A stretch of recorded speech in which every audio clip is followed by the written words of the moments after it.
The world was on the edge of its seat, waiting for an announcement that had been teased for weeks.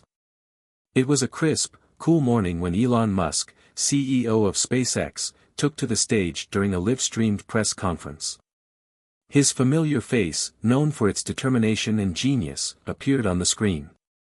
But this time, something was different.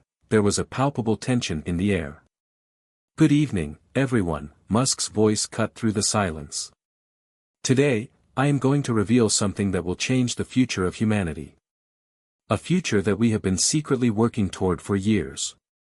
His words, as always, carried weight, but there was an undeniable seriousness behind them now.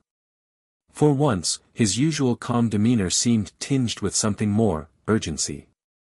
The crowd watching online, already in awe of Musk's many accomplishments, had no idea what was coming. His announcement was shrouded in mystery, and speculation had been mounting. Many wondered if it would be the next great leap for mankind, but no one could have predicted what Musk was about to say. "I'm here to tell you that, for the past decade, we have been working on something unprecedented," he continued. "In secret, beyond the reach of any government or organization. We've built a fully operational base on Mars." The words hung in the air, impossible to comprehend at first. A base on Mars? The world fell silent. For a moment, it seemed like everyone had collectively stopped breathing. The announcement was so unexpected, so audacious, that it took several seconds for the gravity of what Musk had just revealed to sink in. Musk wasn't just talking about a space station orbiting Earth or a mission to the Moon. This was an entire base, fully constructed, on Mars. The silence was broken by a series of gasps from the crowd watching the stream.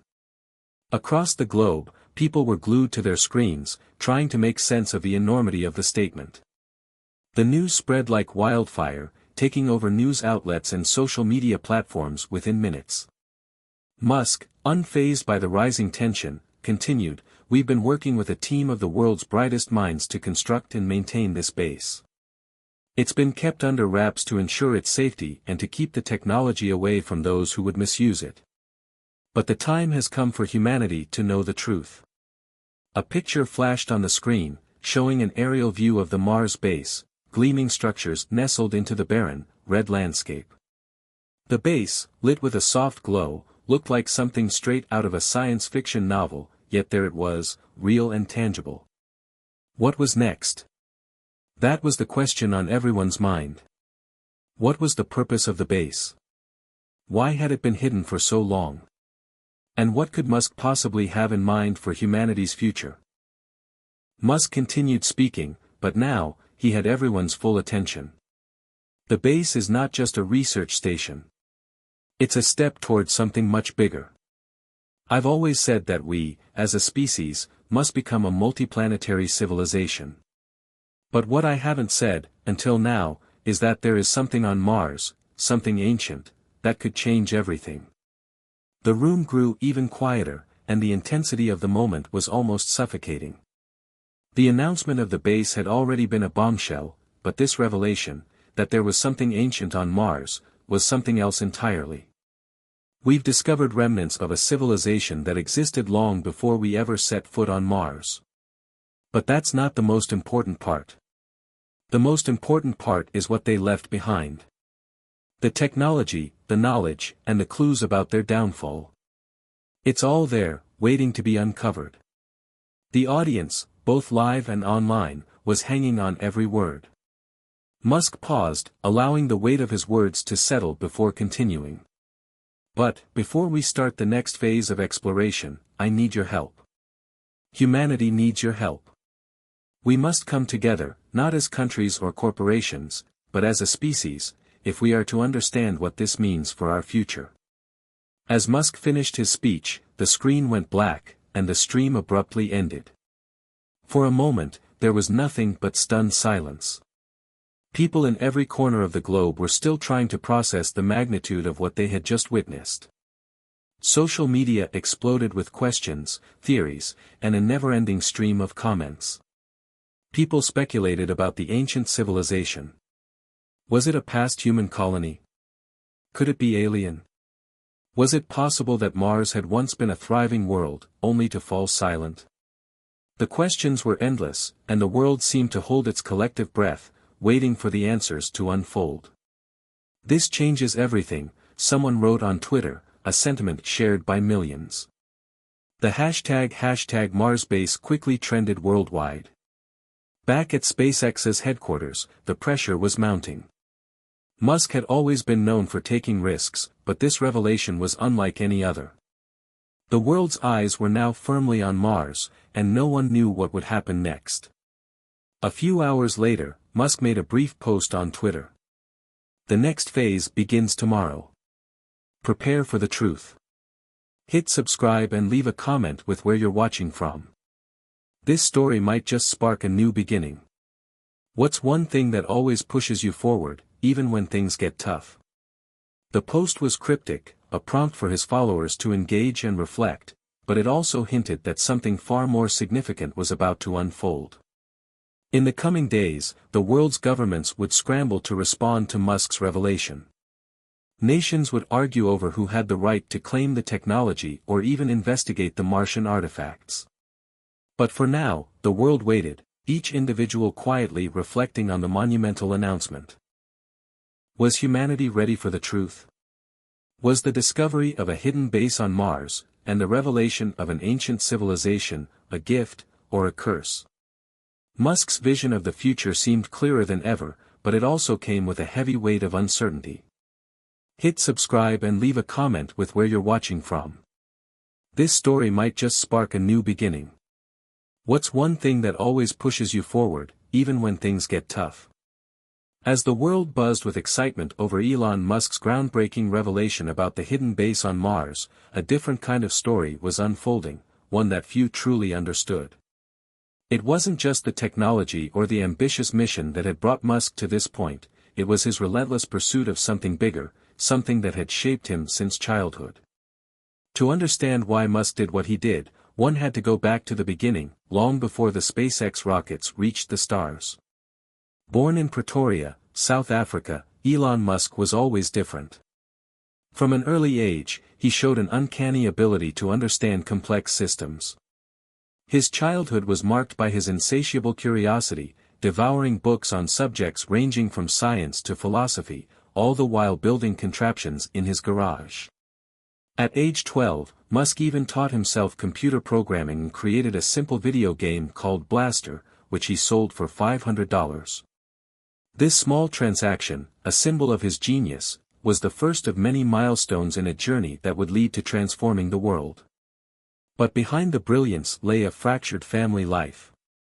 Musk's parents, May and Errol, had a tumultuous relationship. His father, Errol Musk, was a man of few words, a successful engineer, and a distant figure in Elon's life. Elon would later describe his father as emotionally distant and manipulative, often recalling how his father would berate him for being different. It wasn't that Errol didn't have love for his son, it was just that he couldn't express it in a way that resonated with Elon. Elon's mother, May Musk, was a model and dietitian who supported her son's dreams from the very beginning. But it wasn't always easy. May often had to balance her career and raising 3 children on her own, after her separation from Errol. It was clear that May was the emotional anchor for Elon. She encouraged his wild ideas, sometimes to a fault, but always believed that her son could achieve whatever he set his mind to. Despite the tensions at home, Musk excelled academically. At 17, he moved to Canada to attend Queen's University, before transferring to the University of Pennsylvania in the U.S., where he studied physics and economics. He had always been driven by the idea that he could change the world, and that motivation never wavered. But it wasn't until he arrived at Stanford University that his vision truly took shape. He was accepted to Stanford's PhD program in applied physics and materials science, but after just 2 days, Musk dropped out, deciding instead to pursue a career in business and technology. It was a decision that would set the course for everything that followed. At the time, the internet boom was in full swing, and Musk saw the potential of what the digital age could bring. He didn't just want to be part of the technology revolution, he wanted to create the revolution. He co-founded Zip2, an online city guide that helped newspapers get online. It was the first of many ventures that would solidify Musk as a visionary. He sold Zip2 for $307 million, and from that moment on, his path seemed destined to be one of immense success. But it wasn't just about the money, it was about Musk's desire to make an impact that would outlast him. After Zip2, Musk founded X.com, an online payment company that later became PayPal, revolutionizing the way money moved online. PayPal was eventually sold to eBay for $1.5 billion, and again, Musk found himself with a fortune. But as with all of Musk's ventures, the money was not the ultimate goal. There was something deeper driving him. By the time Musk turned his focus to SpaceX, the world saw him as an innovator, a man who could bend the rules of what was possible. Space travel wasn't just a dream, it was a necessity. Musk wanted to make humanity a multiplanetary species, a goal that seemed impossible to many. But to Musk, it wasn't about whether something could be done, it was about the certainty that it must be. In the early years of SpaceX, Musk faced rejection, failure, and immense pressure. The first few rocket launches were failures, and many thought Musk's dream was destined to crash along with the rockets. But Musk persevered, using his fortune to fund the venture, convinced that he could revolutionize space travel. His dedication paid off in 2008 when SpaceX successfully launched its Falcon 1 rocket into orbit, the first privately funded spacecraft to do so. But that was just the beginning. Musk's vision expanded beyond rockets, he wanted to settle Mars. He wanted humanity to have a backup plan, in case Earth's resources were depleted or if disaster struck. But the question remained, why Mars? Why this distant, barren planet that seemed inhospitable at best? The answer, however, wasn't about technology alone. It wasn't about making history for the sake of making history. Musk's desire to reach Mars came from something more personal, a deep-rooted fear of humanity's fragility. He had always believed that Earth, as resilient as it was, would one day face challenges beyond our control, whether from natural disasters, climate change, or even potential wars. Mars represented a lifeline, a way to ensure humanity's survival. It was not just about exploration, it was about securing a future for civilization. But even in his most ambitious dreams, Musk had kept one secret: he wasn't the only one with a plan for Mars. The Martian base that had been revealed to the world wasn't just a product of SpaceX's efforts. There was something deeper, something hidden within the confines of the base that had been built long before his team ever set foot on Mars. It was a discovery that had shocked Musk and his inner circle, and one he had kept secret for years. Musk's ultimate goal was always to make humanity's future secure, but what had happened on Mars, and what he had found there, was about to change everything. It wasn't just about saving Earth anymore. But first, there were questions that Musk had yet to answer. Who built the base? Why was it hidden? And what would humanity do with the knowledge contained within the Martian artifacts? These were questions that Musk had grappled with for years, and now, they were finally coming to light. As the world began to process Musk's shocking announcement, one thing was clear: this was only the beginning. The Martian base was just the first piece in a much larger puzzle, a puzzle that would reveal the true purpose behind SpaceX's mission and Musk's relentless pursuit of something greater than anyone could have imagined. The news of Elon Musk's revelation about the Martian base shook the world to its core. Headlines screamed across the globe: Elon Musk reveals hidden base on Mars, humanity's future will never be the same. Governments, scientists, and civilians alike were in a state of frenzy. The question on everyone's mind was the same: what now? While people from every corner of the Earth scrambled to process the implications of Musk's announcement, those closest to him were struggling with a deeper, more personal set of questions. They knew that this was not just about sending rockets to Mars or establishing a colony on another planet. Musk had unveiled something far more significant, something dangerous. And the truth was, no one, not even Musk himself, fully understood the scope of what had been discovered. The day after Musk's shocking revelation, a small, private gathering took place in an underground facility near SpaceX headquarters in Hawthorne, California. The meeting was composed of a select group of scientists, engineers, and close collaborators, including Gwynne Shotwell, SpaceX's president and COO, and Tom Mueller, the company's former VP of propulsion engineering. They all sat in a dimly lit room, the weight of Musk's announcement hanging over them. "We need to talk about the next steps," Gwynne Shotwell said, breaking the silence. Her voice was steady, but her eyes betrayed the anxiety that had settled deep within her. She had always known Musk was ambitious, even reckless at times, but this felt different. There was an unsettling gravity to the situation now. Tom Mueller, his fingers tapping anxiously on the table, agreed. "Elon's announcement has changed everything. What exactly are we dealing with on Mars? It's one thing to send people there, it's another entirely to unearth whatever he's discovered. The public needs answers, but the truth is, we don't even have all the pieces yet." Musk had insisted that they keep everything under wraps until the mission could proceed to its next phase. But the pressure was mounting. His statement had raised more questions than answers, and everyone in the room could sense that the situation was growing more volatile by the hour. Musk had already made it clear to them, this wasn't just about technological progress or the dream of making humanity a multiplanetary species. It wasn't even about establishing a foothold on Mars. The Martian base wasn't a new project, and the discovery of the ancient civilization on the Red Planet wasn't something SpaceX had stumbled upon recently. It had been hidden away for years, kept secret from the public, and now the world had learned the truth. "This isn't just a space program anymore," Shotwell added, her voice tinged with worry. "It's a global issue. Governments will demand access, the UN will want to weigh in, and every space agency in the world is going to want their piece of the pie. If this ancient civilization on Mars is real, then we're sitting on a potential goldmine of knowledge. There will be no way to control what comes next. Or what's already been set in motion," Mueller said darkly. "We don't know what's on Mars, what's been left behind.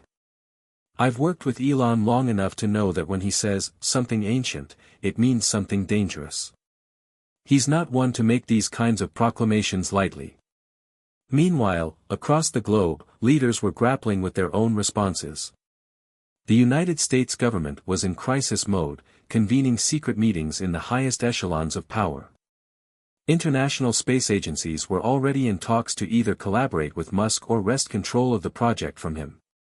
The implications of Musk's announcement were too great to ignore. They threatened the balance of power, the global economy, and even the future of human civilization itself. At the United Nations, a special emergency session was called to address the ramifications of Musk's discovery. Representatives from China, Russia, the EU, and other major spacefaring nations sat in tense silence as Secretary General Antonio Guterres spoke. "We are facing a moment in history unlike anything we've ever known," Guterres began, his voice calm but urgent. "Elon Musk's revelation has the potential to change the very nature of humanity's existence. We must ensure that this discovery, whatever it may be, is handled with the utmost care and caution." Chinese Representative Lin Xian stood up, his eyes narrowed with suspicion. "And what about the fact that Musk has kept this hidden for so long? What has SpaceX found on Mars, and why are they the ones controlling access to it?" The room fell into a murmur of voices. The question was one many had been asking, but no one had an answer. Back in California, Musk was pacing restlessly around a private conference room in SpaceX headquarters. As much as he wanted to be in control of the narrative, he could feel the weight of the world pressing down on him. The public's thirst for answers was growing by the minute. The scientific community demanded to know the specifics of the Martian base. The governments were coming, ready to take what they could. But Musk knew something that they didn't: the discovery on Mars wasn't something that could be handed over to just anyone. It was too dangerous. And it wasn't just about power or fame anymore. It was about survival. In a private moment with Gwynne Shotwell, Musk finally spoke the words that had been gnawing at him since the discovery was first made. "Gwynne, we've uncovered something something on Mars that's unlike anything humanity has ever known. This isn't just an archaeological find, it's a warning. And the more people know, the more chaotic things will become. Shotwell, who had followed Musk's every move for years, could see the strain in his eyes. It was rare for him to speak with such raw vulnerability, and she knew that whatever Musk had uncovered, it was bigger than he was willing to admit. "We need to control this," Musk said, the weight of the world heavy on his shoulders. "I can't let anyone else get their hands on this, not yet. Not until we understand what we're dealing with." The pressure was mounting for Musk, and as the global stage became more volatile, the tension between governments, private corporations, and SpaceX itself began to escalate. Musk had always been a man who walked the fine line between visionary genius and reckless ambition. But now, as the world began to demand answers, it seemed that the stakes had never been higher. One thing was clear: the Martian base, and whatever was hidden within it, was about to become the focal point of a global struggle. A struggle that would not just determine the future of space exploration, but the future of humanity itself. As the pressure from all sides continued to mount, Elon Musk found himself in a position he had never truly been in before, at the center of a global storm that threatened not only his mission to Mars but also the future of humanity itself.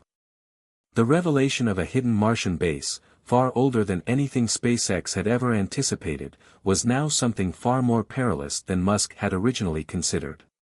The world demanded answers, but Musk wasn't sure the truth could ever be fully understood, or controlled. The base on Mars had been discovered by the first unmanned probes SpaceX had sent to the planet, long before the crewed missions began. It wasn't an accident. The technology on board these advanced rovers was specifically designed to search for anomalies, evidence of past civilizations, or any signs of ancient life. What they found was not only unexpected but also highly troubling. The initial discovery had been brushed off as an anomaly, a strange formation on the Martian surface that didn't quite align with the planet's geological history. But as SpaceX's scientific team delved deeper, using advanced scanning technology and deep data analysis, they uncovered something far more sinister. The base wasn't just an old structure, it appeared to be alive. Advanced systems, hidden deep beneath the Martian soil, were still functional, running on some kind of energy source that was impossible to identify. Musk had kept this discovery under wraps, telling only a small circle of trusted individuals. The more they learned, the more they realized that the technology inside the base far surpassed anything humanity had ever created. It wasn't just alien, it was otherworldly, far too advanced for any known civilization to have developed. Musk had always been driven by a desire to push the boundaries of human knowledge, but this discovery terrified him. The implications were far beyond what he was prepared for. This wasn't just a case of uncovering the remnants of a long-dead alien race, this was a living, breathing mystery that seemed to hold the keys to powers humanity wasn't ready for. As SpaceX's private briefing continued, the engineers and scientists sat in a sterile, dimly lit conference room, all eyes on Musk. He had gathered this team of experts to formulate a plan, but no one knew what that plan should even be. How do you proceed when you've uncovered something that could change everything? "We can't just release this information to the public," Musk finally said, his voice low, almost strained. "Not until we know exactly what we're dealing with.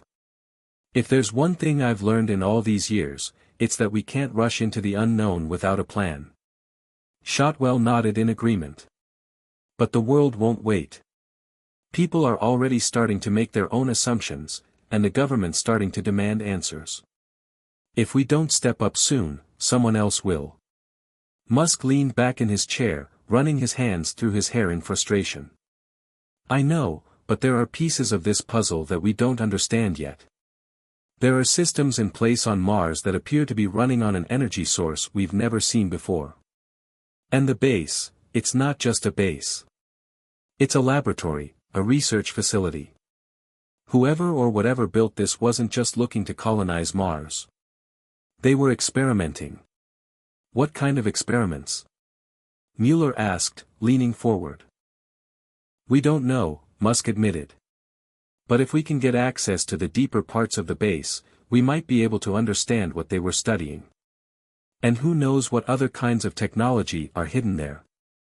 Back on Earth, as the debate raged on, world governments were growing increasingly anxious. The United States, China, and Russia were the first to reach out to Musk, each offering their own approach to handling the situation. While the U.S. government had previously supported Musk's SpaceX endeavors, now there were clear signs of tension. NASA's involvement in the Mars mission was uncertain, and lawmakers were already questioning whether a private company could hold exclusive access to something so momentous. Across the globe, China's space agency, CNSA, was already making plans to accelerate their own Mars missions. The idea that Musk might be holding back the secrets of an ancient civilization on Mars didn't sit well with the Chinese government.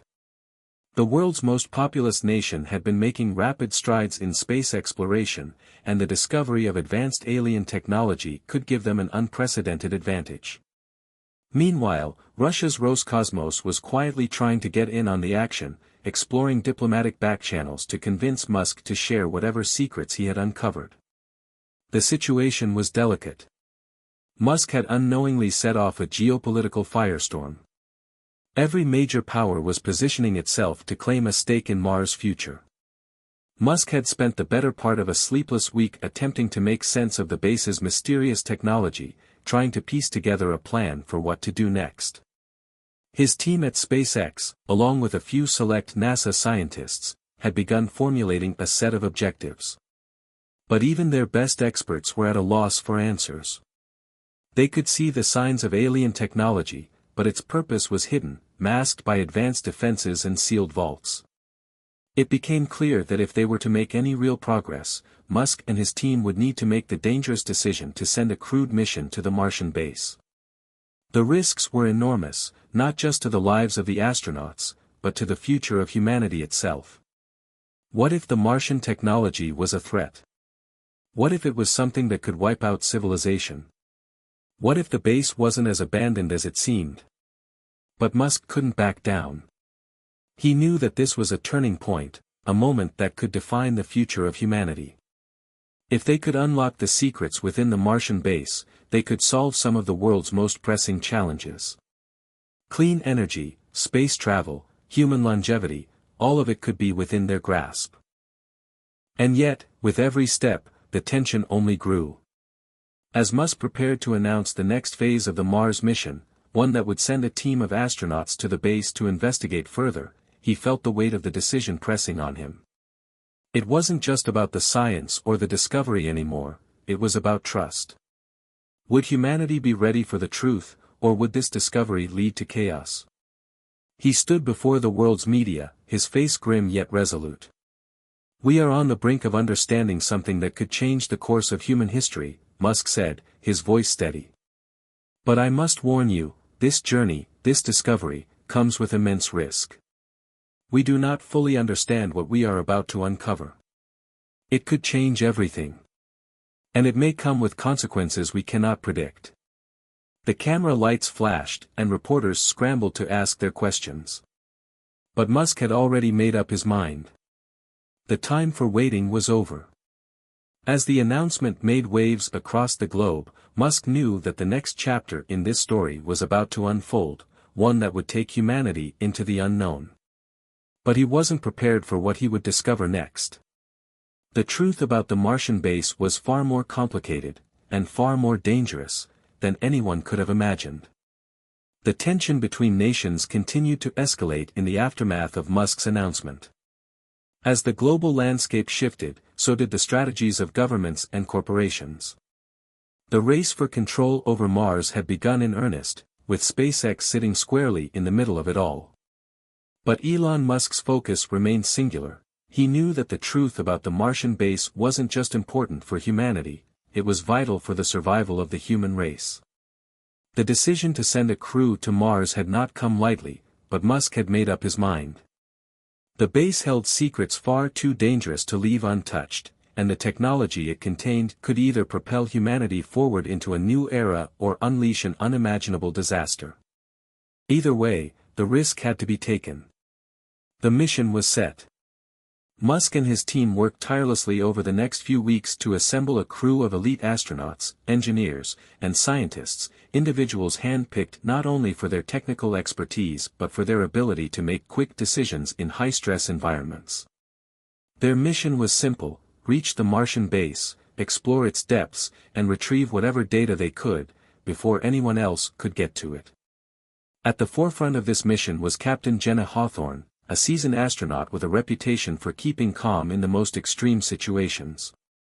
She had been with NASA for over a decade and had participated in numerous high-profile missions. But nothing, not even her most challenging missions, could have prepared her for what awaited her on Mars. Musk personally selected Hawthorne, not only for her skills but for her judgment. There was something about her that Musk trusted, a coolness under pressure, a clarity of thought that he believed could help navigate the political and personal stakes of this mission. "We'll need to move quickly, Captain," Musk told her as they met in the SpaceX control room, a private space away from the media and the growing external pressure. His voice was firm, but there was an edge to it, one that had been growing ever since the announcement. "The world is watching. And there are forces, both within SpaceX and outside of it, who will try to undermine what we're doing. We need to be the first to reach the base and unlock its secrets." Captain Hawthorne nodded, her face set in a determined expression. "We're ready, Elon. The team is prepped. We'll be the ones to get to the bottom of this. Whatever it takes." As the mission preparations ramped up, the world's gaze remained fixed on SpaceX. Every move they made, every public statement, every step in the mission's timeline was scrutinized by millions. It wasn't just a race to Mars, it was a race to uncover what lay hidden in the ancient Martian base. Meanwhile, the U.S. government, led by President Rachel King, was becoming increasingly vocal about its concerns. It was clear to them that SpaceX was holding the reins to the future of space exploration. And while Musk had always positioned himself as an innovator and visionary, now that the stakes had grown so high, the U.S. government had to step in to ensure that they had some form of control over the outcome. There was too much potential power hidden on Mars to leave it all in the hands of one private entity. "Mr. Musk, we need to talk," President King's voice crackled over the secure line as Musk stood in the control room, reviewing the final flight data. He glanced up, his brow furrowing. "I'm listening, Madam President. You know as well as I do that the world can't let you walk into that base alone," she began.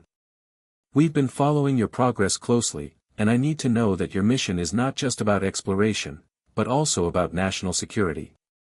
The base on Mars is too significant to leave unaccounted for. We need our own oversight on the mission." Musk clenched his jaw. It wasn't the first time he'd heard this, but it was still a frustrating reality. "I can't let anyone else control this mission. The information on Mars belongs to humanity, not to any one government." "I understand your position," President King replied, her tone firm but understanding. "But this isn't just about your company anymore, Elon. We are talking about technology that could change the course of history. The risks are too great. If there's a security threat on Mars, we can't afford to let it go unchecked. You can't do this alone." Musk's mind raced, trying to assess the weight of the situation. "I understand your concerns. But this mission is bigger than national borders or individual ambitions. If we're going to move forward, we do it together, humanity as a whole, not divided." There was a long pause before President King spoke again. "We'll need to coordinate, Elon. This cannot be a private mission anymore." "I'll consider it," Musk replied. He could feel the pressure mounting, but his resolve was clear: he couldn't let anyone else take control. Not now. Not after everything they had uncovered. As the days turned into weeks, the preparations for the mission to Mars intensified.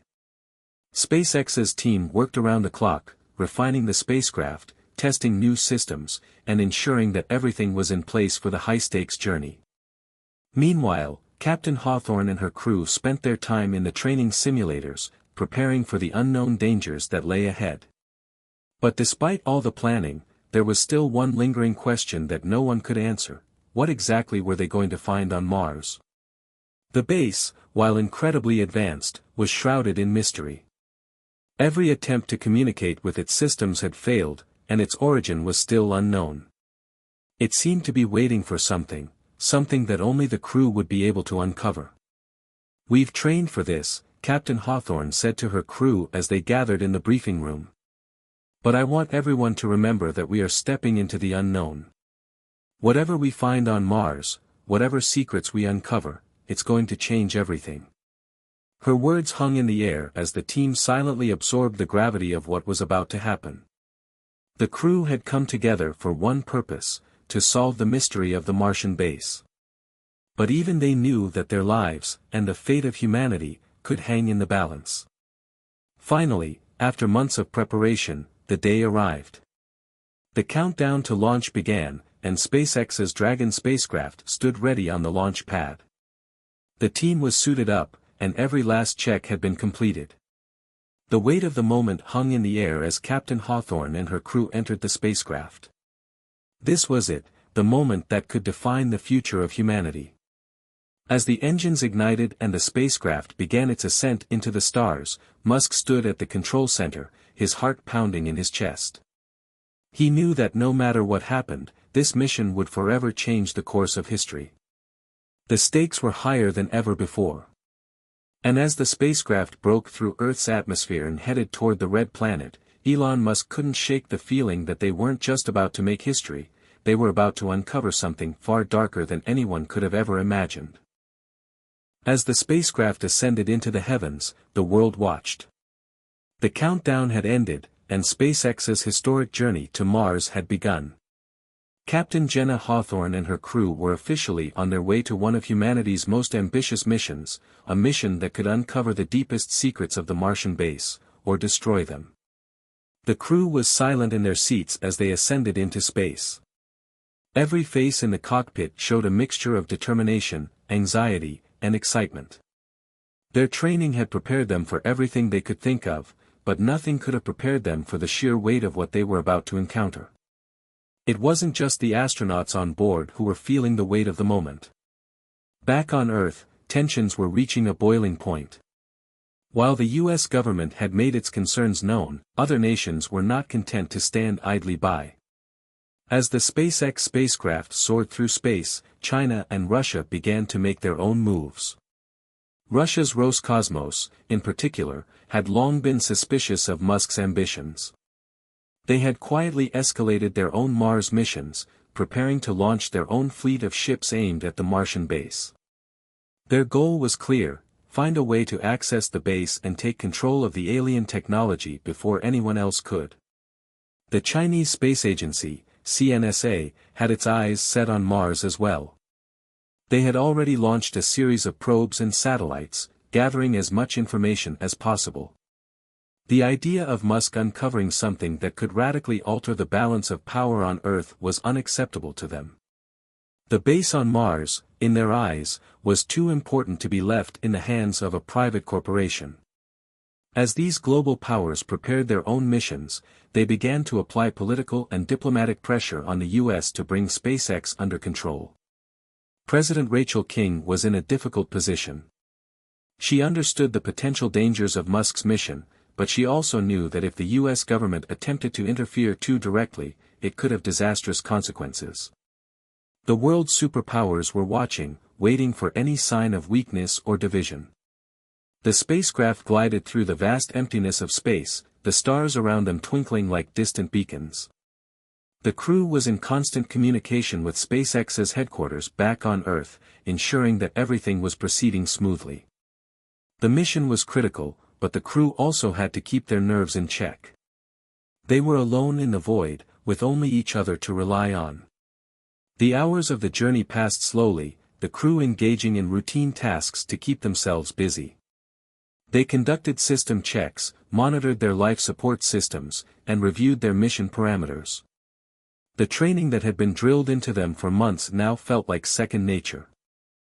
Yet, beneath the surface, there was a shared sense of apprehension. They had seen the footage, reviewed the data from the initial scans, and understood the gravity of their mission. But no one truly knew what they would find when they reached the Martian surface. Back at SpaceX, Elon Musk couldn't help but watch the spacecraft's progress on the massive display screens that filled the control room. His fingers drummed nervously against the console as the hours ticked by. The emotions he had kept bottled up for so long now seemed to overwhelm him. For years, he had worked tirelessly toward the goal of making humanity a multiplanetary species, but now that they were on the verge of achieving it, he wondered if they were prepared for what lay ahead. His mind raced with questions. What if the Martian base was more than just an ancient relic? What if there were still beings on Mars, beings that had been lying dormant, waiting for someone to awaken them? What if they were hostile? Or worse, what if they were capable of influencing the minds of humans? Musk didn't want to entertain these thoughts, but they lingered in the back of his mind. He knew that there was no turning back. The mission was already in motion, and the crew was on their way. But he also knew that this was just the beginning of something much larger. The base could hold answers to questions that humanity had pondered for millennia. It could unlock the secrets of life beyond Earth, or it could be the beginning of something far more dangerous. As the spacecraft approached Mars, the crew could feel the pull of gravity drawing them closer to the red planet. The Martian surface loomed in the distance, a vast expanse of dust, rock, and mystery. Hawthorne gave the order to begin the descent sequence, and the spacecraft's engines roared to life as they adjusted their course toward the base. "Everyone, this is it," Hawthorne said, her voice steady over the comms. "We've trained for this, but nothing can truly prepare us for what we're about to experience. Let's stay sharp and focused." The crew nodded in agreement, but even in their calmest moments, the tension was palpable. This was a pivotal moment in human history, and they were the ones chosen to be a part of it. They would either return with the answers to questions that had been asked for centuries, or they might never return at all. As they neared the landing site, the Martian surface began to unfold beneath them. The base, a massive structure barely visible through the dust storms, appeared on the horizon. It wasn't a single building, but rather a sprawling complex that seemed to stretch for miles. A cold shiver ran down Hawthorne's spine as she stared at the vast, seemingly abandoned complex. "Eyes on the target," she said, her voice a mix of awe and caution. The rest of the crew, their eyes glued to the monitors, nodded silently. The base looked lifeless from afar, but they knew better. They had read the reports, analyzed the data, and confirmed that the systems inside were still operational. Whatever lay within the depths of the base was far from dormant. The descent was uneventful, smooth, controlled, and precise. The spacecraft landed gently on the Martian soil, the soft hiss of the landing gear marking their arrival. For a moment, there was only silence. The crew took a collective breath, knowing that the hardest part was yet to come. "Let's suit up and get moving," Hawthorne said, unbuckling herself from her seat. The time for preparation was over. They had arrived, and the answers they sought were just beyond the hatch. The crew donned their suits and checked their gear, preparing for the moment that would change everything. As they stepped out of the spacecraft and onto the Martian surface, their boots left imprints in the red dust. The sight was both magnificent and unsettling. Mars, a planet that had once seemed so distant, was now within their reach. And the secrets it held, secrets that could define the future of humanity, were waiting just inside the Martian base. With their equipment in place and their minds set, the crew made their way toward the entrance of the base, unaware of the dangers that lurked within. They were about to step into the unknown, into a place where the laws of science as they knew them no longer applied. Back on Earth, Musk watched the live feed from the crew's helmet cams, his heart racing with anticipation. The crew had made it. They were inside the base. The next few moments would determine everything. The air on Mars was thin, almost imperceptible compared to Earth's atmosphere. But as Captain Jenna Hawthorne and her team made their way toward the entrance of the Martian base, the weight of what they were about to do pressed heavily upon them. The base loomed in the distance, its silhouette half-shrouded in dust and shadows, as if it were waiting for them to approach. The ground beneath their boots was soft but firm, the red Martian dust crunching with each step. The contrast between the sterile silence of space and the creeping tension of the mission was overwhelming. Despite the extraordinary nature of their journey, they couldn't escape the creeping feeling that something was watching them. Every footstep felt like it was being observed, every movement tracked by unseen eyes. Hawthorne glanced back at the crew behind her. They were all focused, but there was a palpable unease between them. Each member of the team had different reasons for being here, but they shared one common goal: to understand the base and what it contained. None of them, however, could shake the feeling that there was more to this mission than they had initially understood.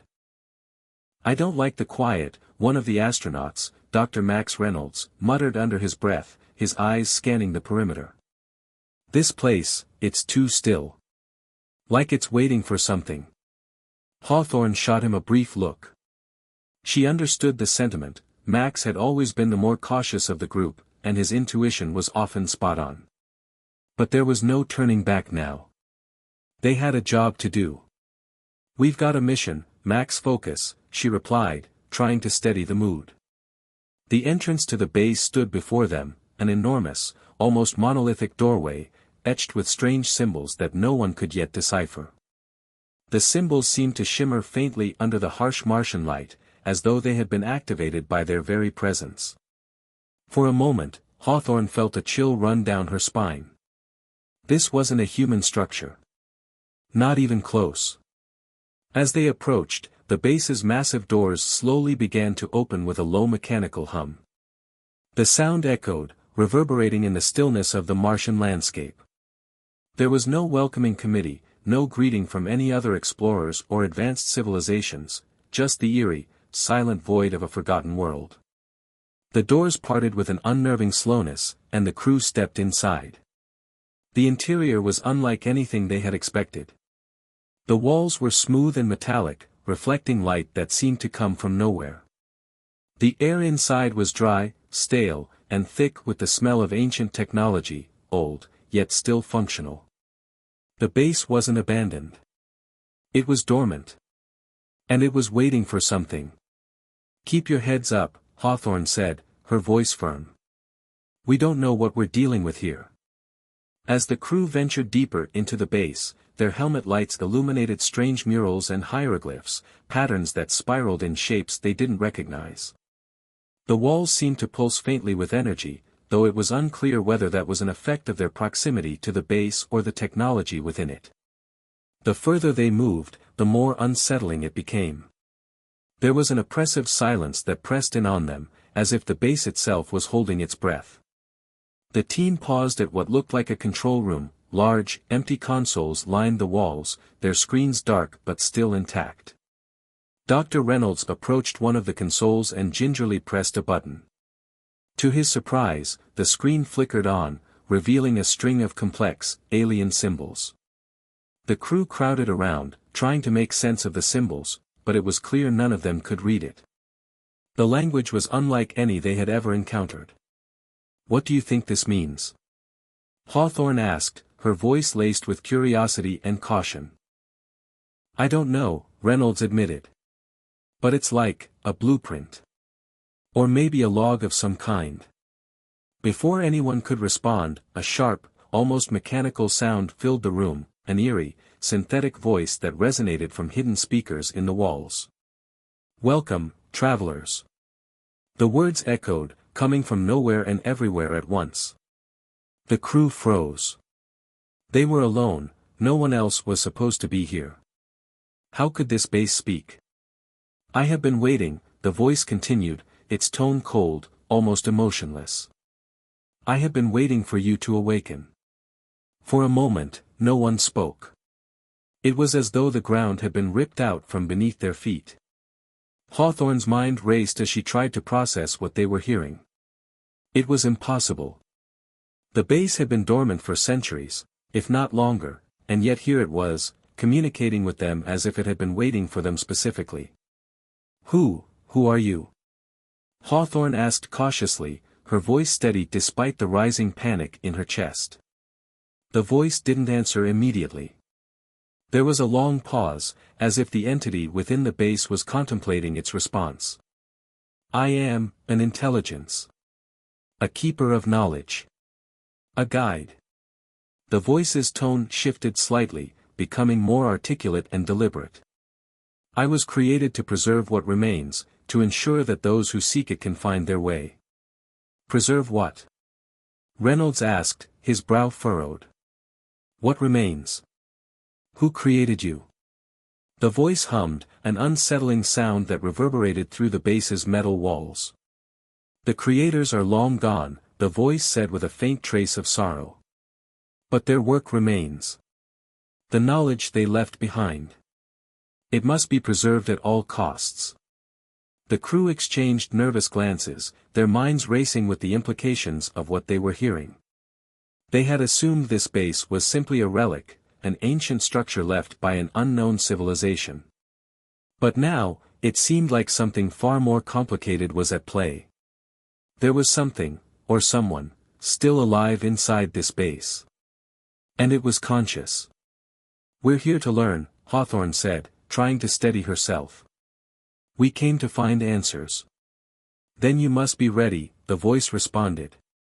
Ready to learn what cannot be unlearned. Ready to confront the truth that lies beneath the surface.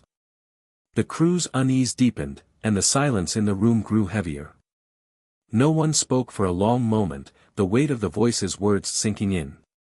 What had they uncovered? And, more importantly, what did this entity mean by the truth beneath the surface? Suddenly, one of the crew members, Lieutenant Ryan Blake, turned toward a narrow corridor to the right, his hand hovering over his helmet's flashlight. A strange hum seemed to be coming from that direction, a low, rhythmic vibration that seemed to pulse through the base itself. There's something down there, he said quietly. Something, alive. Hawthorne's heart skipped a beat. Then let's find out what it is, she replied. The crew gathered their equipment and began moving toward the source of the hum, their steps echoing through the cold, metal corridors. As they walked, the strange voice's words haunted them.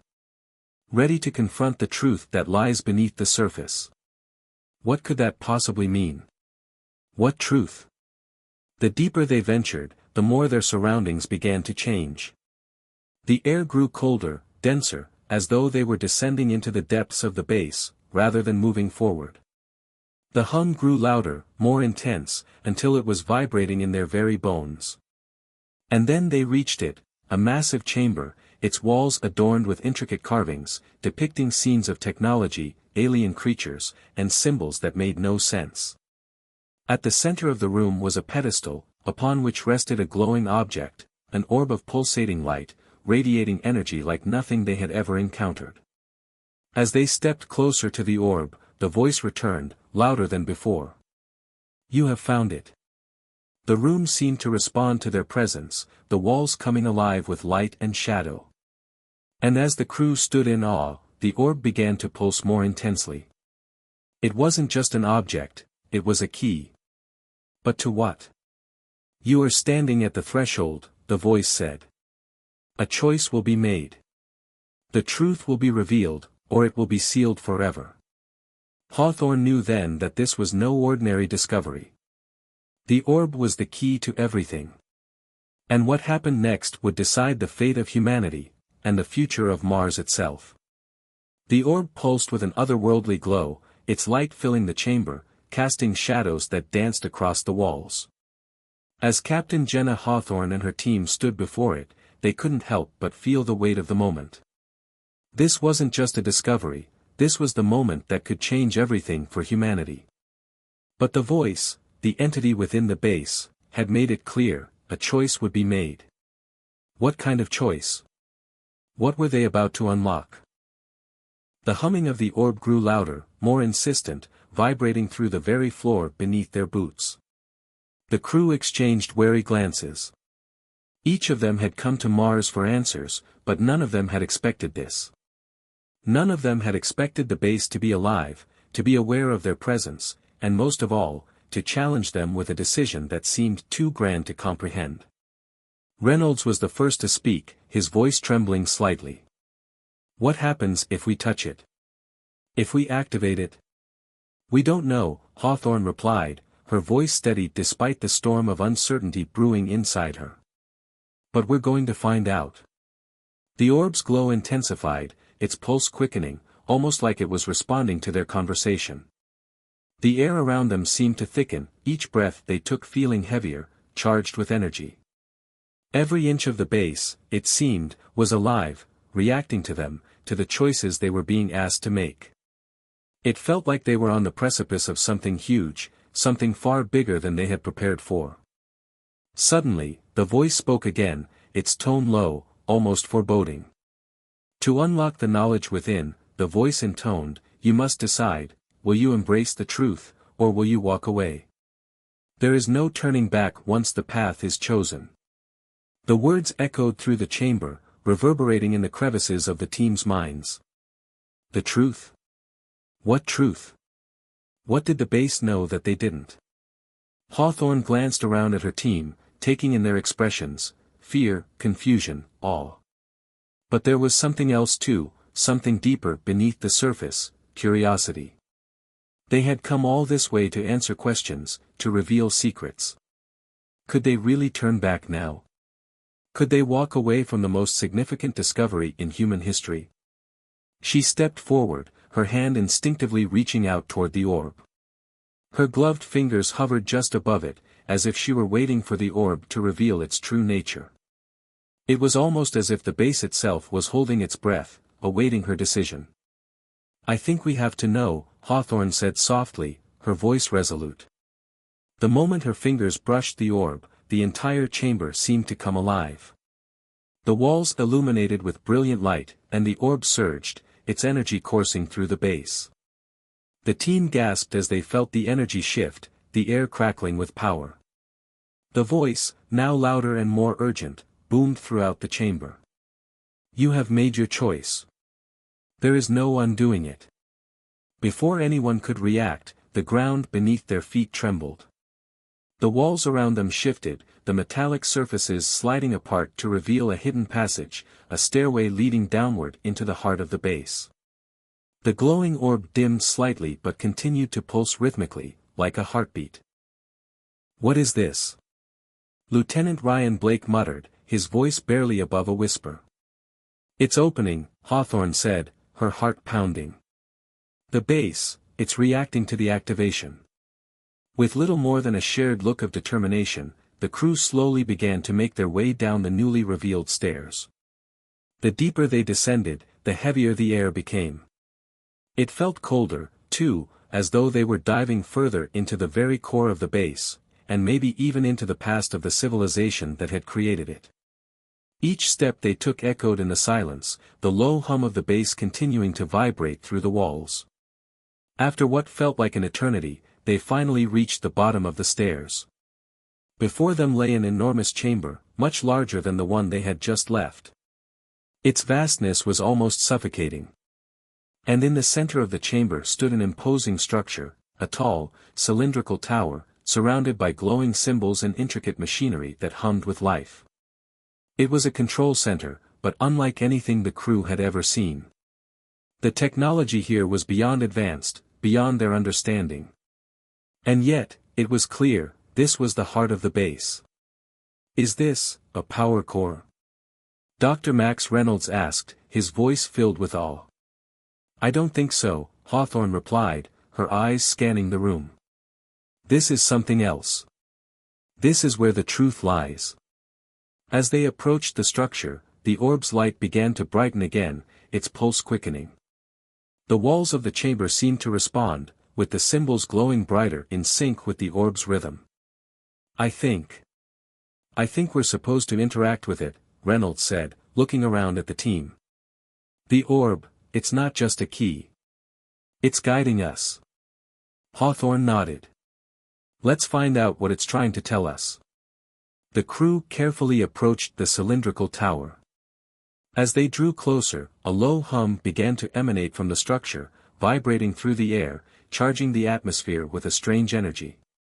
The walls of the chamber shifted again, and a large panel slid open, revealing a series of interfaces, advanced touchscreens and holographic displays that flickered to life.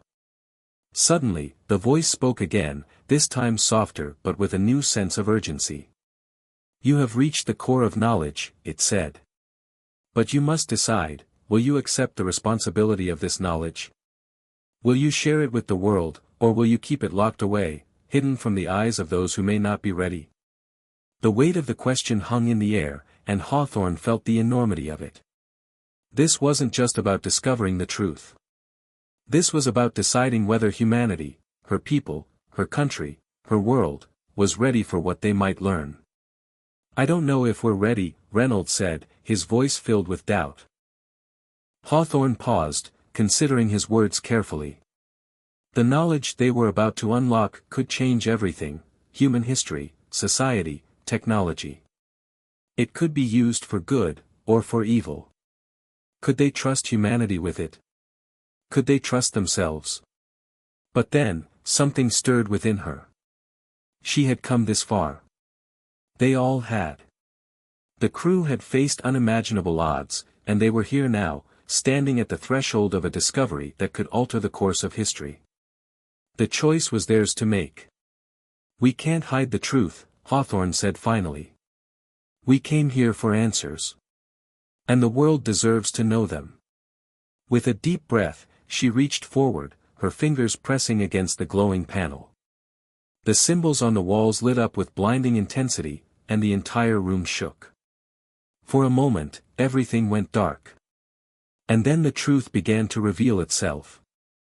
The room was still, the air heavy with the weight of the moment. For a split second, time seemed to freeze. The hum of the Martian bass, the flickering light from the orb, and the rhythmic pulse of energy were all that could be heard. The ground beneath their feet felt alive, trembling in response to the actions they had just taken. But now, in the aftermath of their decision, the crew stood in silence, waiting for whatever was about to happen next. Hawthorne's hand remained on the glowing panel, her fingers still pressed against it, as though she could feel the power coursing through it. A bright, blinding light exploded from the panel, illuminating the entire chamber, so intense it made their helmets' lights seem insignificant in comparison. They shielded their eyes, trying to make sense of the overwhelming burst of energy. Then, as quickly as it had come, the light receded, leaving behind a deep, resonating silence. When they opened their eyes again, the chamber had changed. The towering cylindrical structure at the center of the room had begun to shift, its metal exterior cracking open like a blooming flower. Within its core was a series of holographic projections, spheres of light floating in the air, displaying images and data in an entirely alien language. The projections were not random, they were too organized, too deliberate. Reynolds stepped forward, his eyes wide with wonder. This is information. It's like a data archive, an archive from an advanced civilization." Hawthorne nodded, her heart pounding in her chest. She had known that this base was more than just a structure. It was a repository, a vessel of knowledge left behind by a race far beyond anything humanity had encountered. But what was this knowledge? What had it meant for them, and what did it mean for Earth? One of the holographic projections flickered, and for a moment, the images resolved into a figure, an alien, tall and slender, with shimmering, translucent skin. The figure seemed to move, almost like it was alive. Its eyes glowed with an otherworldly intensity, and it raised its hand, almost as if acknowledging their presence. The voice, the same voice that had guided them into the base, spoke again, its tone quieter but still as commanding as ever. "This is the knowledge of the creators," it said. "The ones who built this base, who seeded worlds with life. We are the architects of civilizations. We have traveled beyond the stars, weaving our influence into the fabric of the universe." The team stood frozen. The implication of the words echoed in their minds. Seeded worlds with life. Architects of civilizations. These were no mere explorers, they were gods, in the truest sense of the word.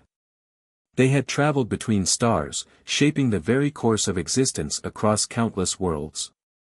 Reynolds took a cautious step forward. "Are you saying you created life on Earth? Are you the ones who—" "No," the voice cut him off sharply. "We did not create life on Earth. But we shaped its course. We guided its development, offering seeds of knowledge and wisdom, pushing the evolution of intelligence. You, too, are a result of our influence. But you are more than that." Hawthorne's heart raced. The implications were staggering. This wasn't just a discovery about Mars, or even about an ancient alien race, it was about humanity itself. Their development, their place in the cosmos, everything they thought they knew about themselves, was suddenly in question.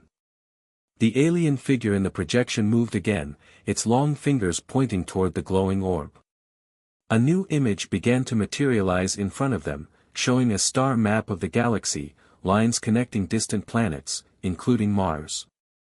There were markers on planets and moons scattered across the map, each one pulsating with light.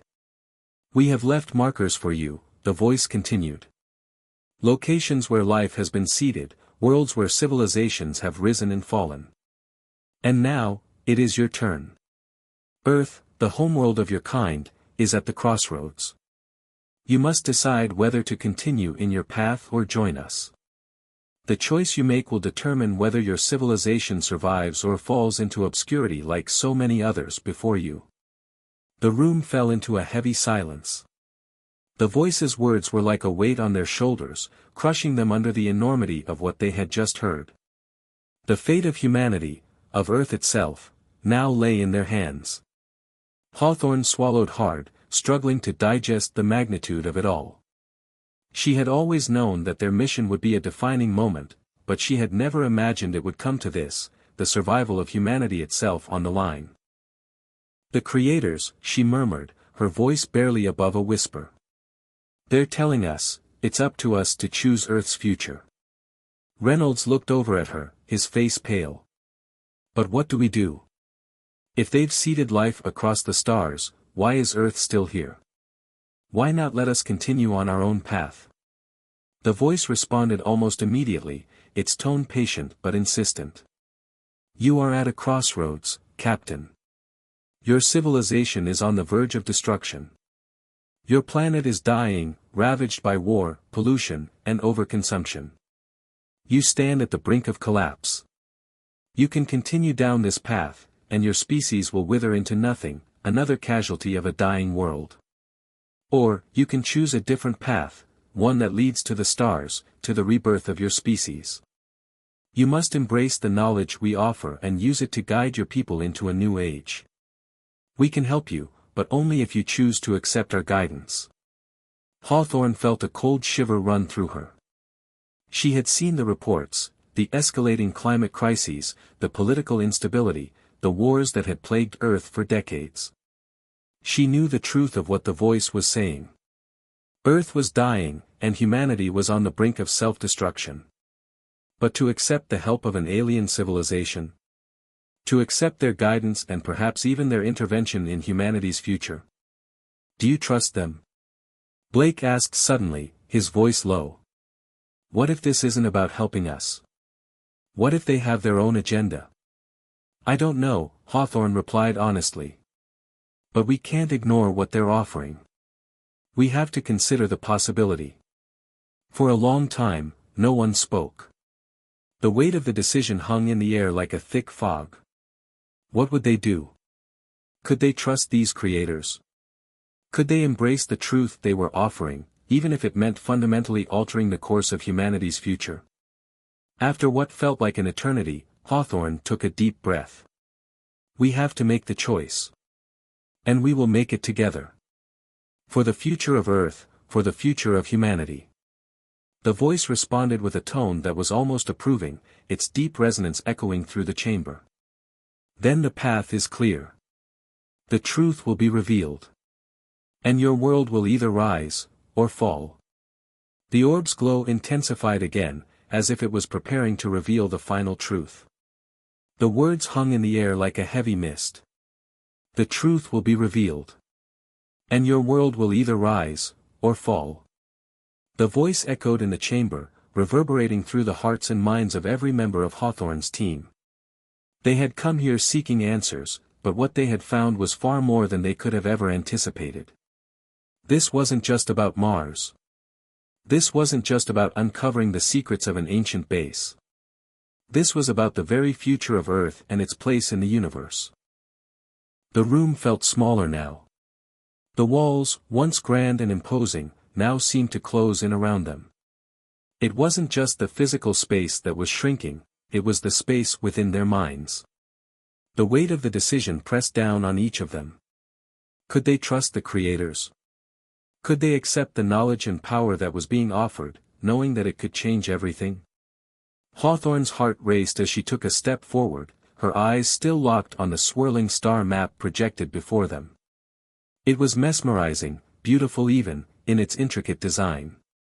But as stunning as it was, she couldn't help but feel the creeping dread settling in her chest.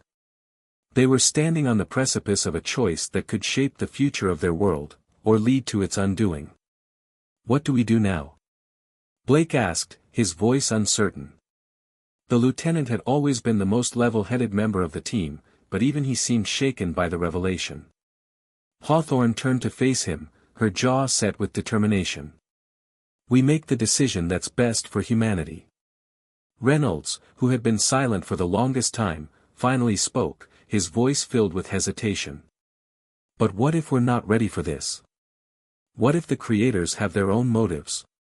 What if they want to control us? We've seen this in history, alien civilizations offering gifts, only to use those gifts to manipulate and conquer. The concern was valid, and it struck a chord with Hawthorne. They had no way of knowing whether these creators were truly benevolent or if they were merely presenting themselves as saviors, using their vast knowledge to bend humanity to their will. And yet, she couldn't ignore the desperation she had seen in the world they had left behind. Earth was struggling, facing environmental collapse, political fragmentation, and the ever-looming threat of war. What if we don't have a choice?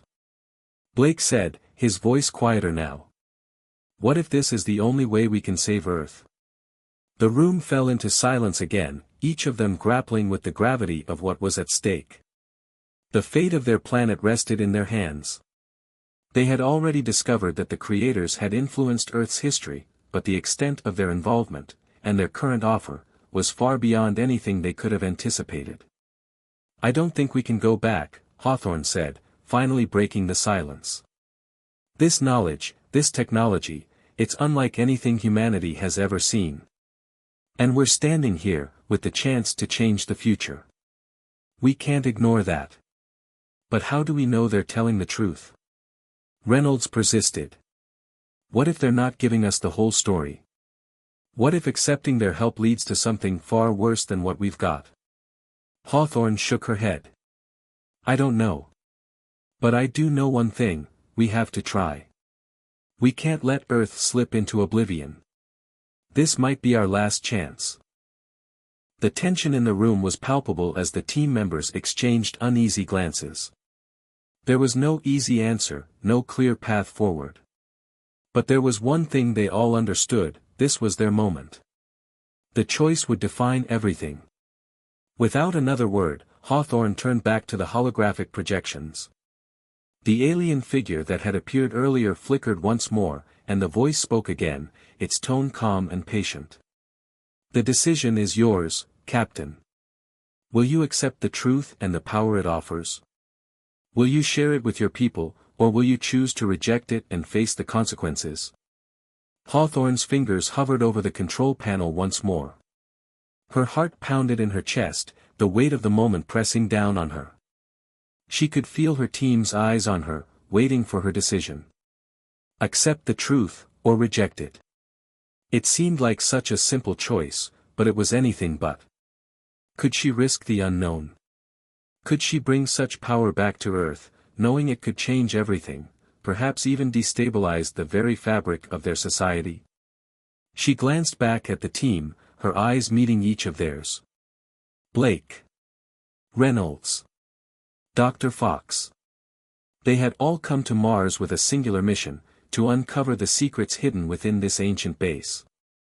But now, they were being asked to make a decision far bigger than anything they had anticipated. "I think we all know what the right choice is," Hawthorne said, her voice steady, though her heart was racing. "We have to take the knowledge. We can't let Earth spiral into ruin. We'll figure out how to use it, how to control it, but we have to take this chance." Blake nodded slowly, his expression serious. "You're right. If we don't do something now, there might not be anything left to save." Reynolds looked torn, but after a long pause, he finally agreed. "Okay. Let's do it. But we need to be careful. This isn't just a gift. It's a responsibility." The voice in the chamber seemed to respond, its tone shifting slightly, almost approving. "You have made your choice," it said. "The path forward is now clear. But remember, there is always a price to pay for knowledge. Be mindful of what you unlock, and use it wisely. The future of your species lies in your hands." Hawthorne took a deep breath, then pressed the control panel once more. The holograms flickered, and the swirling star map faded, replaced by an even more intricate web of data, charts, schematics, and streams of information, each one more complex than anything the crew had ever seen. It was overwhelming, a flood of knowledge that filled every corner of the chamber. But amidst the data, something else caught her attention, a sequence of symbols, repeating in a pattern, as though it were a code. A message? A warning? She wasn't sure, but she knew one thing: this was just the beginning. The true implications of their decision were still unknown. As the room settled into the silence that followed, Hawthorne turned to her crew, her voice filled with resolve. "This is it," she said. "We've unlocked the truth. Now, we need to figure out what to do with it." The journey ahead would be long, fraught with danger and uncertainty. But in that moment, they had made their choice. They had chosen to embrace the unknown. They had chosen to fight for the future of Earth. And now, it was time to see where that path would lead. Hit subscribe and leave a comment with where you're watching from. This story might just spark a new beginning. What's one thing that always pushes you forward, even when things get tough? The soft hum of the Martian base had once been a comforting sound, reminder that they weren't alone in the vast emptiness of space. Now, it felt ominous. The base was alive with the energy they had unleashed, the knowledge streaming before them in an incomprehensible flood of data. Holograms shifted and flickered, projecting vast maps of the universe, with dots and lines connecting distant stars, planets, and moons. Some of the images were familiar, the planets of their solar system, but others were completely alien, stars far beyond their reach, unexplored and unknown. Hawthorne stood at the center of it all, her mind racing to process the overwhelming information before her. She wasn't just captain of this mission anymore, she was the steward of humanity's future, the one who held the key to their survival. But what did it mean? How were they going to decipher all of this, and what would they do with it once they had? Blake walked over to her, his eyes reflecting the same confusion and awe that mirrored her own. "What now, Captain? We've made the choice. We've taken the knowledge. But we're standing at the edge of something far bigger than us. I'm not sure we even know where to begin." Hawthorne's hand hovered over the control panel, unsure of where to start. They had the information, the power, but the responsibility was immense. What were they supposed to do with all this? "We start by understanding what we've just unlocked," she said, her voice steady despite the turmoil within. "We have to dig deeper into the data, find the patterns. The creators gave us this for a reason. They want us to survive. But we have to be smart about how we use it. If we make one wrong move, it could all fall apart." Reynolds, who had been pacing nearby, stepped forward. His expression was grim, but his voice was resolute. "We can't waste any time. We need to figure out how to use this technology, this knowledge, to save Earth. We're on the clock. Our planet is on the brink of collapse. If this is the answer, we need to act now. Agreed, said Dr. Fox, her voice filled with a mix of caution and excitement. But we need to be careful. This knowledge, it's unlike anything we've encountered. It could be dangerous. We don't even fully understand the extent of what we've just unlocked. We don't know what kind of risks we're facing. As Fox spoke, the holographic display in front of them flickered once again, and a new sequence of symbols appeared, more complex than anything they had seen so far. The patterns seemed to shift and rearrange themselves, as if alive, responding to their presence. Hawthorne leaned in, her heart pounding as she studied the symbols. She didn't understand them, not yet, but there was something about them, something that felt almost alive. It was as if the knowledge was trying to communicate directly with them, pushing them toward an understanding they weren't yet capable of. What if this is a test? Reynolds said, his voice low. What if the creators aren't just giving us the answers, they're guiding us toward a decision? A final choice. Could be, Blake responded. But the stakes are too high for second guessing. We have to trust that we're on the right path. They all stood in silence, the weight of their decision heavy on their shoulders. The Martian base was no longer just a forgotten relic of a distant past. It was a living, breathing entity, and they were the ones who had awakened it. Let's start with what we know, Hawthorne said, her voice cutting through the tension. We've unlocked a map. We've got data. We need to break it down, piece by piece. Let's find out what it all means. What is the real purpose of all this? And what's next for Earth? Her words seemed to spark something in the team. One by one, they moved to the central console, their hands flying over the control panels. The holograms flickered and shifted, new data appearing in an instant, filling the air with streams of light and sound. The room was alive with the frantic energy of discovery. But as they worked, an unease settled over Hawthorne. It was subtle at first, an instinct, a feeling deep in her gut. She glanced at the projections, at the alien symbols, at the galaxy map, and for the first time, she wondered if they had made a mistake. Had they made a deal with forces they didn't fully understand? Had they bitten off more than they could chew? Something's not right, she muttered under her breath. But before she could voice her concerns, a sudden shift in the room caught her attention. The base's central core, the massive structure that had once been dormant, began to hum louder. The lights flickered, and the temperature in the room dropped. The atmosphere shifted, intangible yet undeniable. It was as if the very heart of the base was coming alive, reacting to their presence. What's happening? Blake asked, his voice tinged with concern. I don't know, Hawthorne replied, her voice tight. Something's changing. It's not just the data. The base is reacting to us. We've activated something. Without warning, the holograms in front of them froze.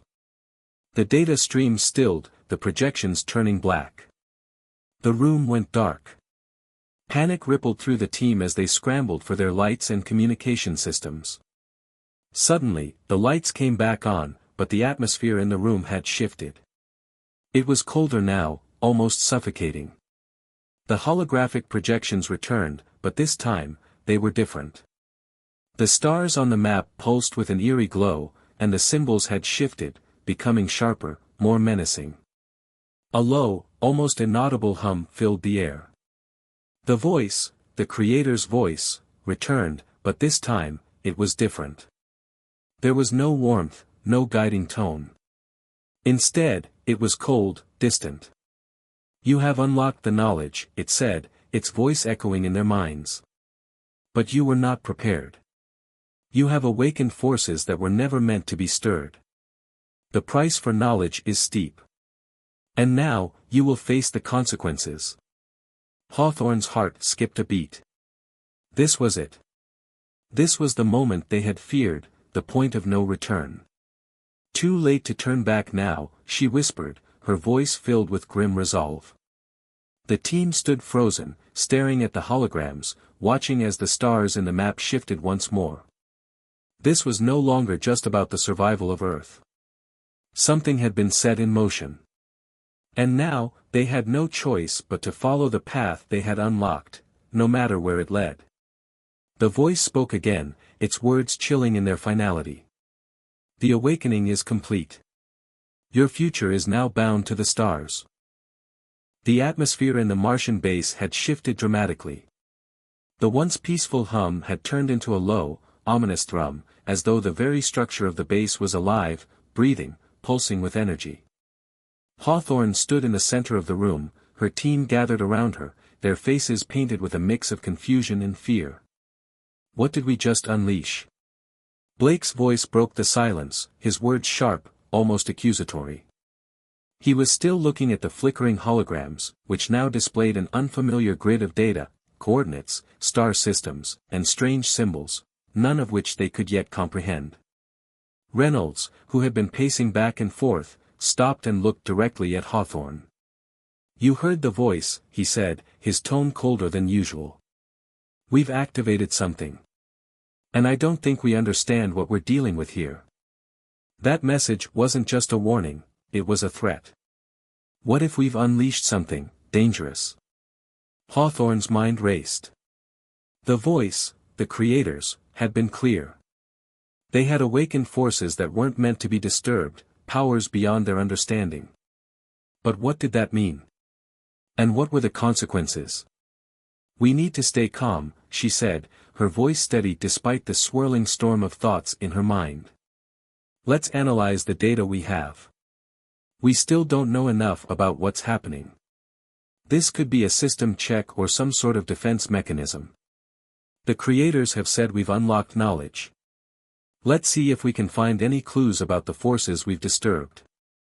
Dr. Fox, who had been silently watching the unfolding chaos, now stepped forward, her face pale. I don't think this is just a defense mechanism. The base is reacting to us in a way that's far more than just mechanical. There's something sentient about it. Hawthorne turned to her, brow furrowed. What do you mean? Fox hesitated. It's hard to explain, but it's like the base is aware of us. It knows what we've done.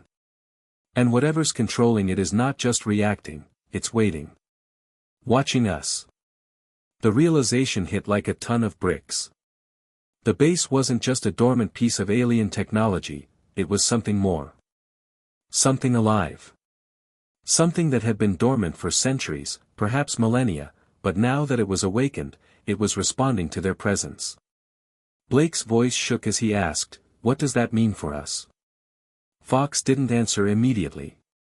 She stared at the holographic map that continued to shift and change, and then her eyes widened in recognition. There's a pattern, she said, pointing to the symbols on the display. Look at this. The coordinates, these aren't random. They're leading us somewhere. To a location. Hawthorne moved closer to the projection, narrowing her eyes at the symbols. They were arranged in a way that was almost familiar, like a language, though not one any of them had ever seen before. The data continued to flow, but now it had an eerie rhythm to it, almost as though it was urging them forward. We need to investigate this, Hawthorne said, her mind made up. Despite the fear gnawing at her, she felt a spark of resolve. There was something here, something they had to understand. If this is where the base is directing us, we have to go. It might be the only way to make sense of all this. Reynolds shook his head. Are you sure? After everything that's happened? We don't know what that location is, or what we'll find there.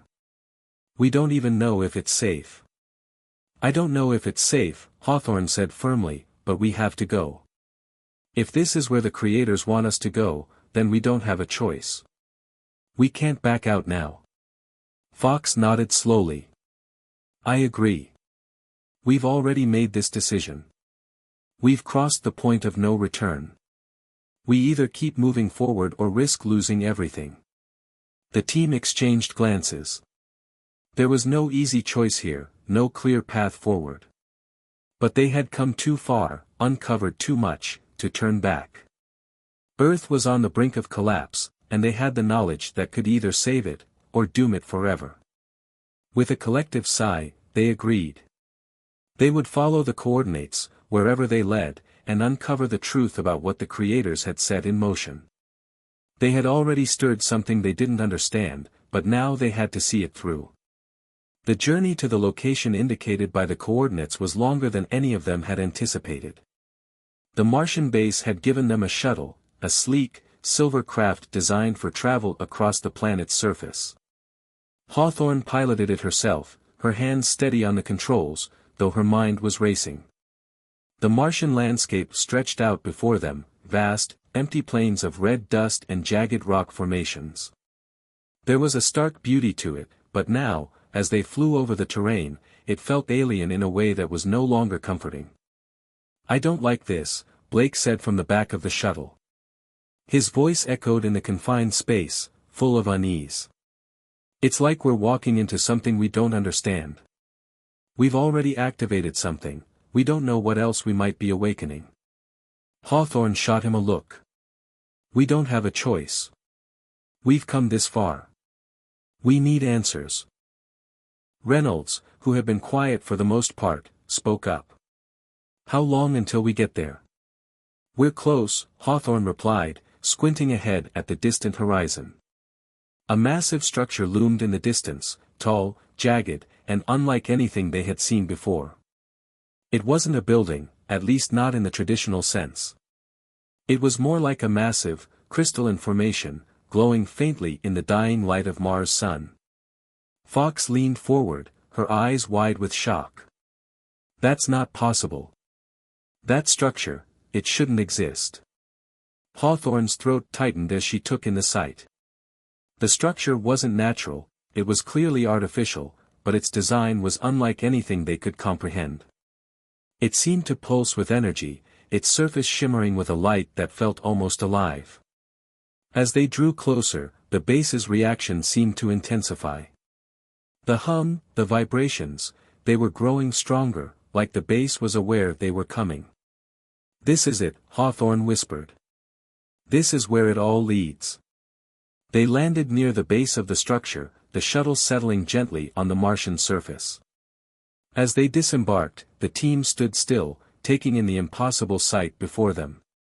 The structure stretched high above them, its crystalline facets gleaming in the fading light.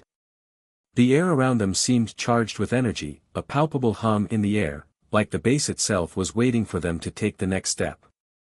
Hawthorne felt a sense of foreboding creep up her spine. This is where it all ends, or begins. Let's find out what's inside. But as they approached the base, something shifted in the air, a sudden, sharp shift in the atmosphere, as though the base had sensed their presence and was preparing for something. The ground beneath their feet trembled slightly, and the light around them seemed to distort. The voice spoke again, this time louder, more forceful. "You have arrived. But you are not alone. And the price has yet to be paid."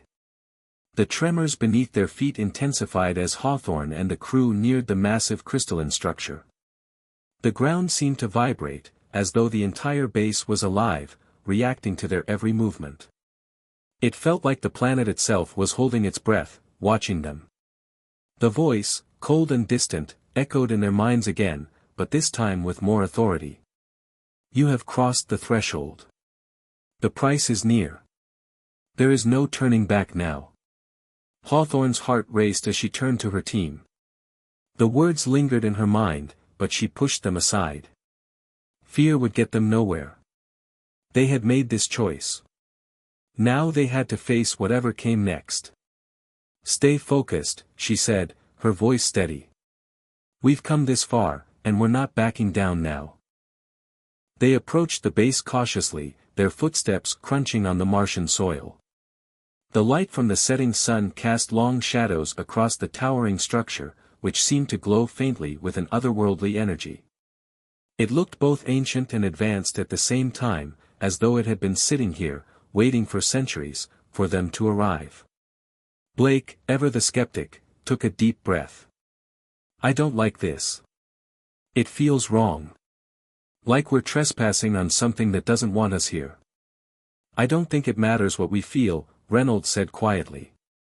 The base is alive. It's reacting to us. And if it's trying to tell us something, we need to listen. Hawthorne didn't respond immediately. Her mind was focused on the massive crystalline walls in front of her. As they drew closer, she noticed faint lines etched into the surface, almost like a series of symbols or writing, but they were unlike anything they'd seen before. They weren't even similar to the alien language they had unlocked from the data. These markings were deeply engraved, like scars on the surface of the stone, and they pulsed with an eerie light. Dr. Fox stepped forward, her face illuminated by the strange glow. "This is ancient," she whispered. "These markings, they look like a form of communication. But it's not something I've ever seen before." "I'm not sure I want to see more," Blake muttered.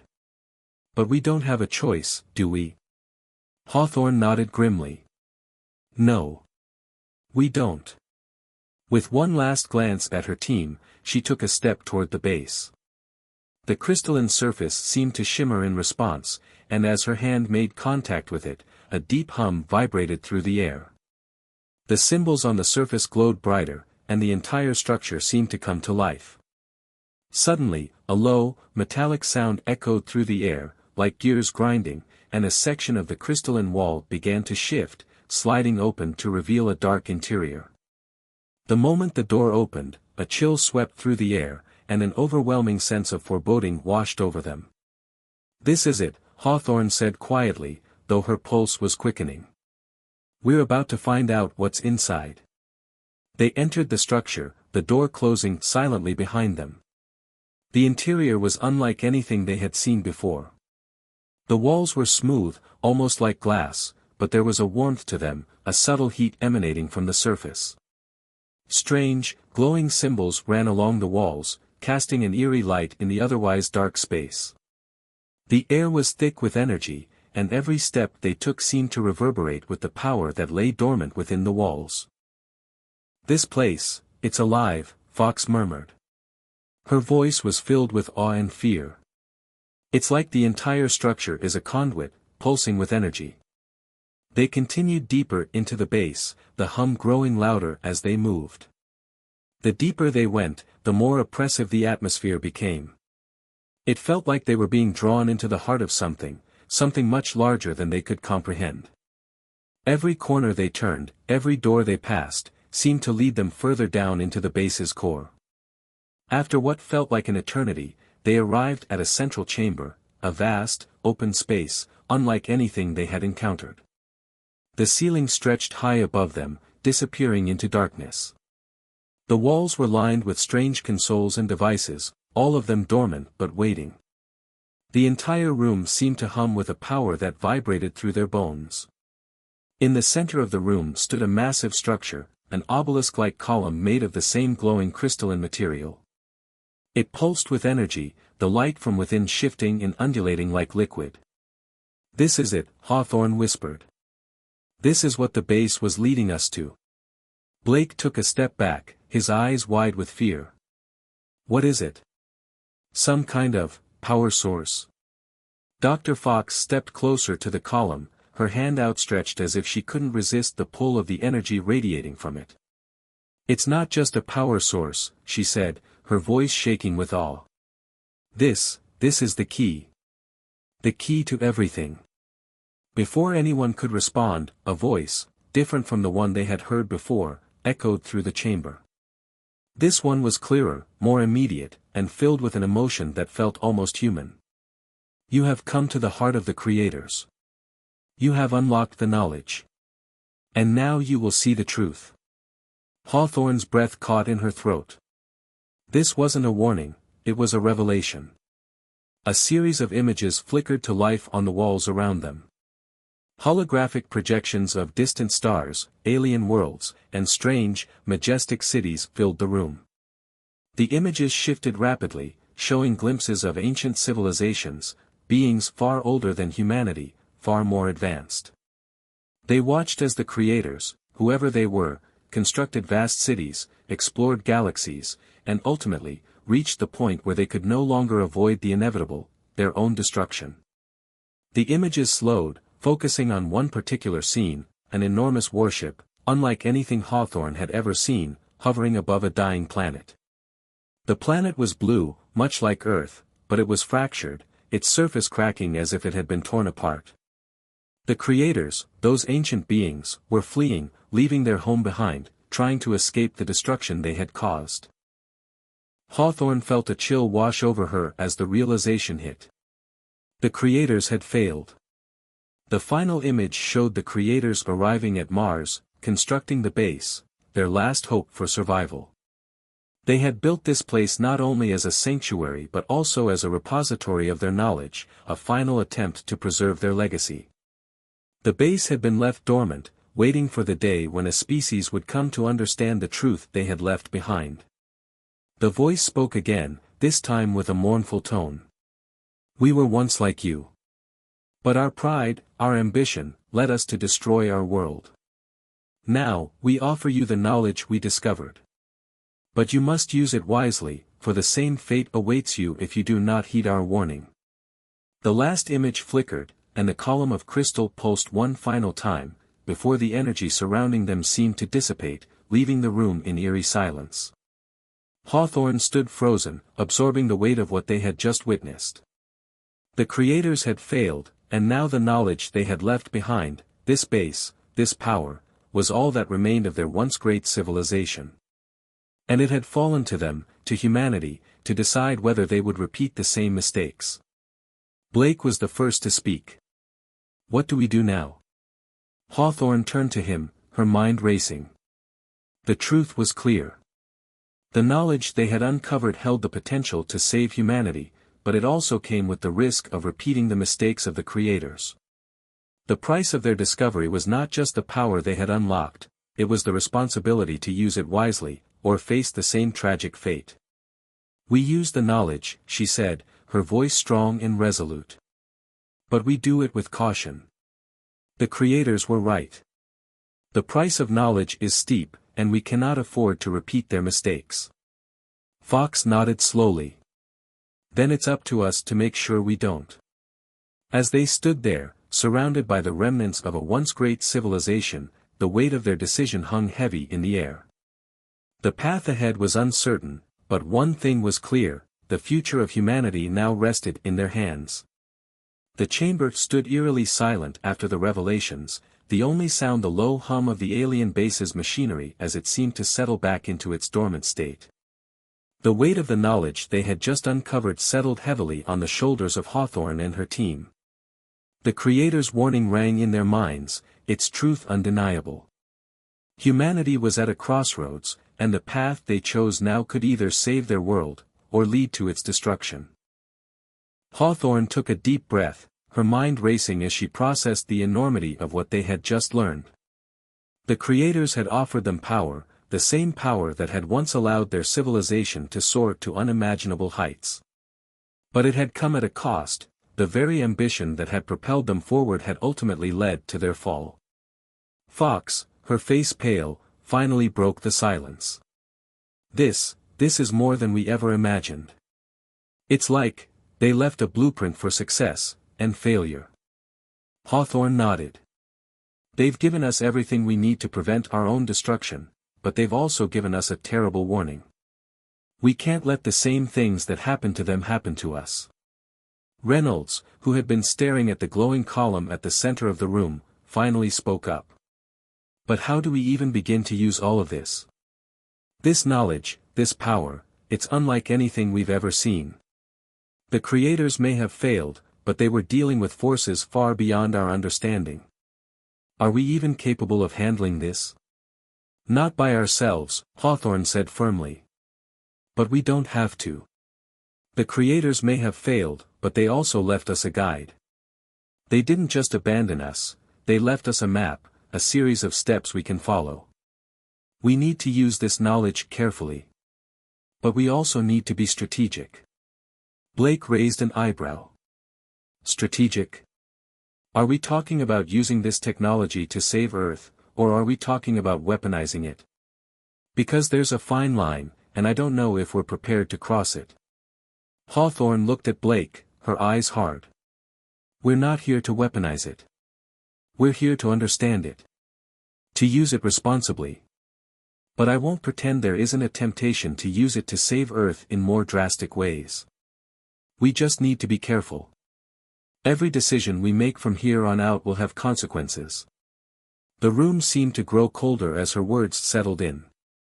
They were standing on the precipice of something monumental, and the weight of their mission was sinking in with full force. The future of Earth depended on their next steps, and there was no going back. Fox stepped forward, her expression intense. We don't have all the pieces yet. There's still so much we don't understand about this place. We need to continue exploring, see if we can find more information about how the creators use this power. Hawthorne thought for a moment. I agree. We can't just take what we've seen and assume we have all the answers. There has to be more. We need to dive deeper into the base's systems. And we need to find out how it all works, not just the power, but the technology. We can't risk making the same mistakes they did. The team nodded in agreement, though the unease in the air was palpable. They had no idea what they might uncover next, or what it might cost them. For the next few days, the team scoured the depths of the Martian base.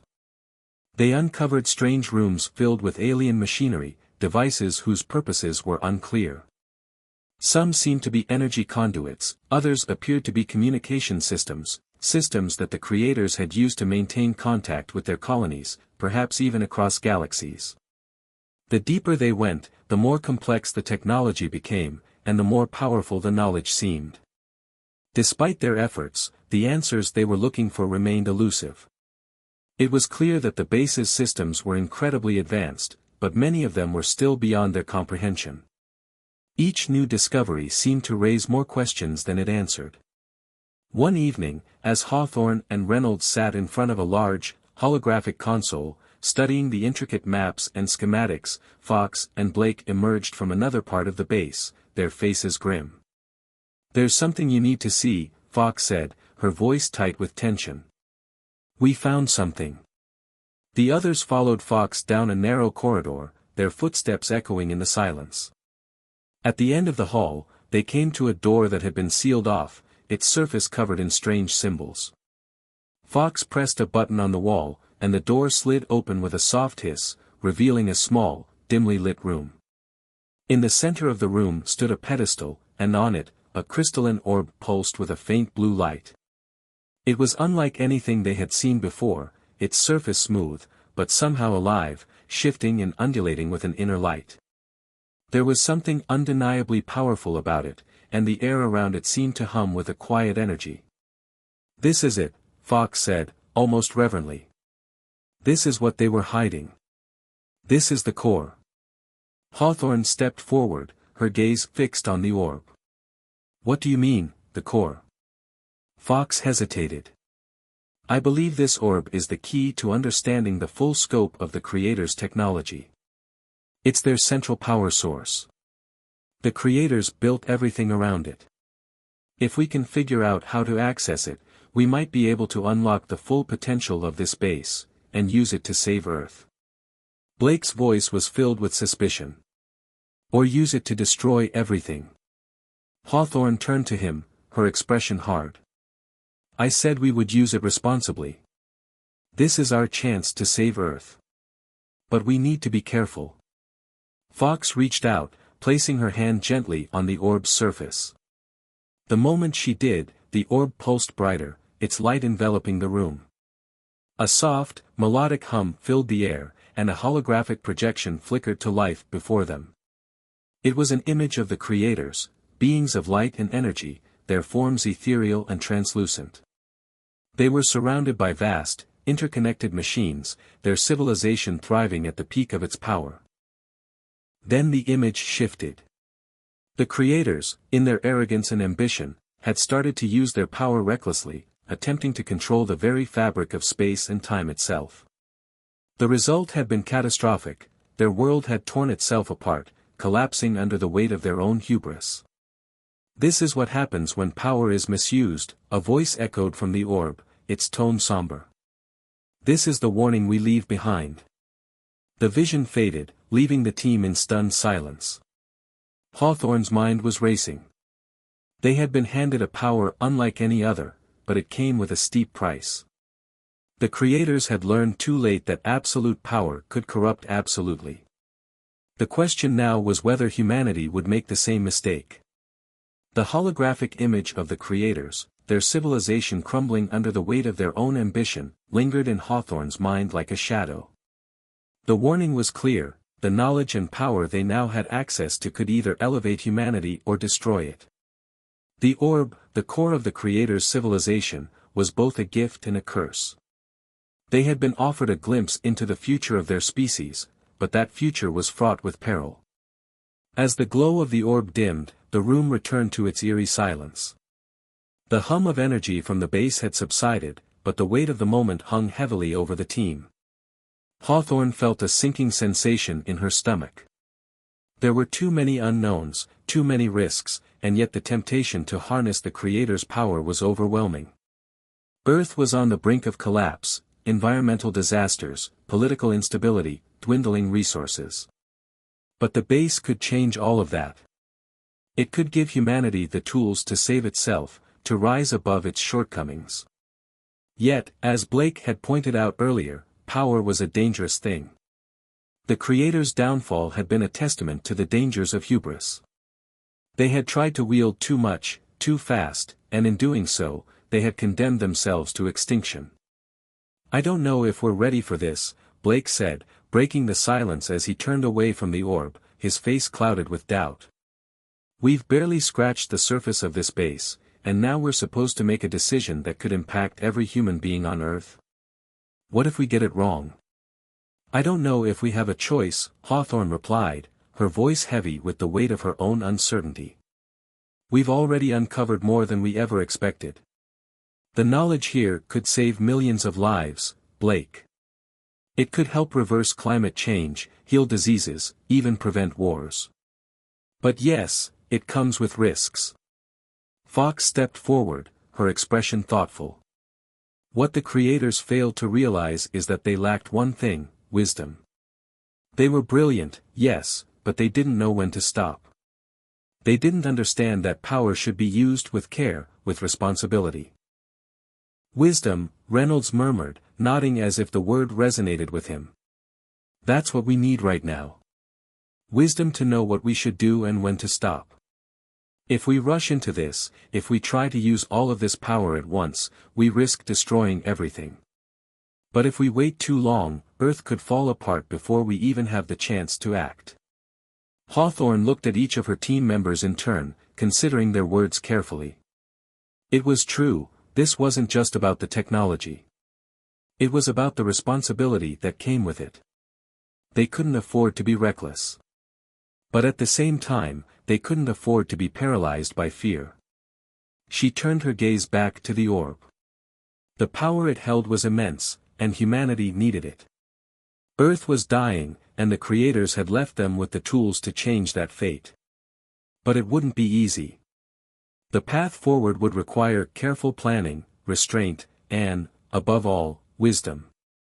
"We need to be cautious," Hawthorne said at last, her voice steady. "But we also need to act. We've seen what happens when power is misused. But we've also seen what's possible if we use it wisely." Blake still seemed unconvinced. "And how do we know we'll use it wisely?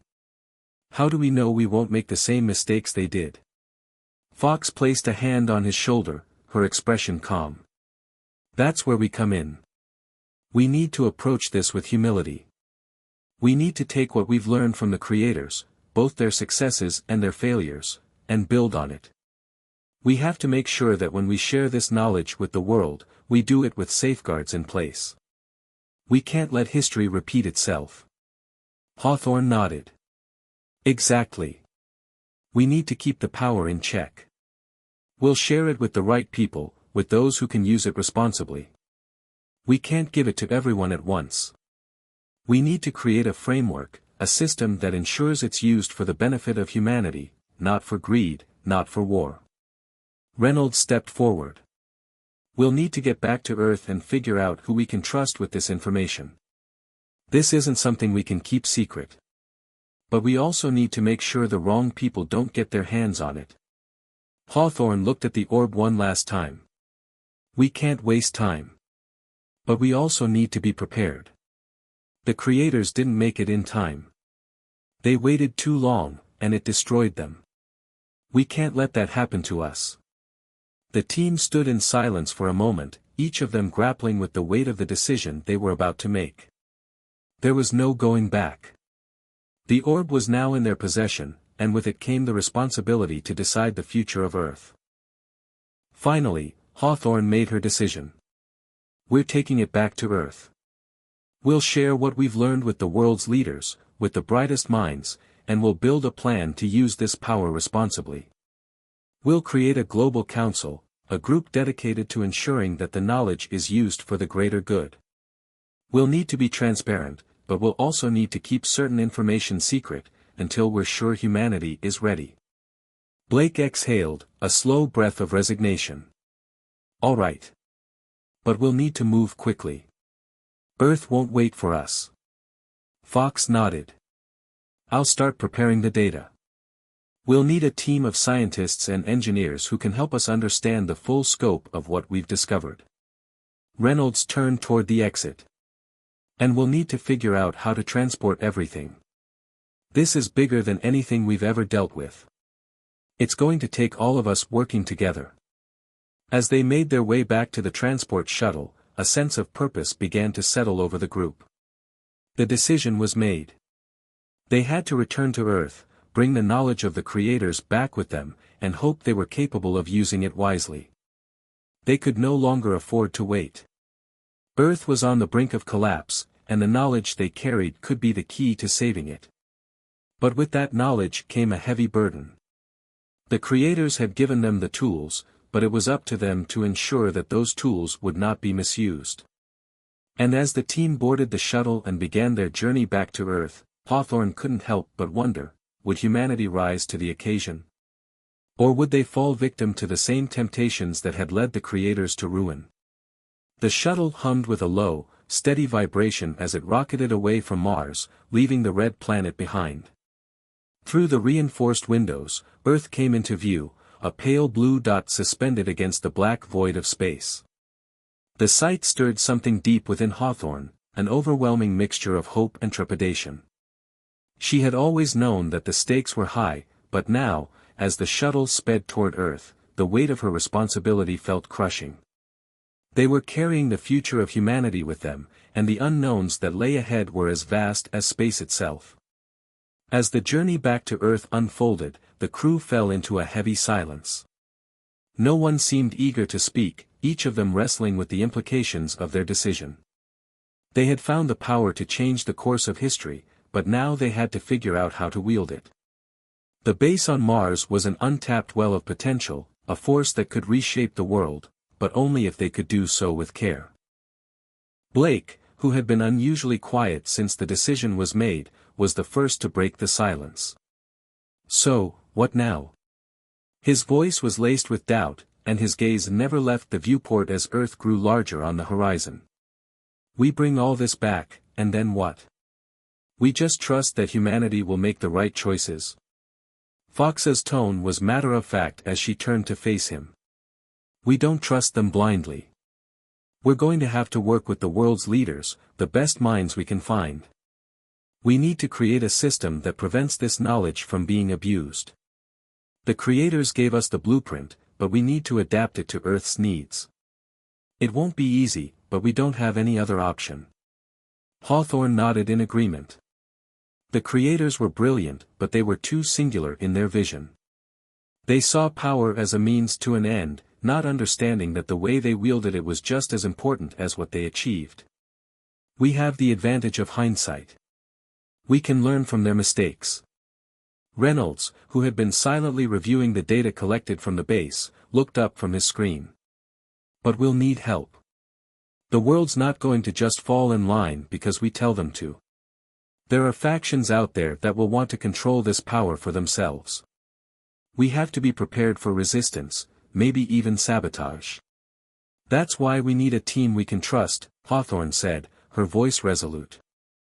We'll be transparent about what we've found, but we'll also keep certain things under wraps, at least until we can be sure humanity is ready to handle it. If we put this power in the wrong hands, it could endanger the entire planet.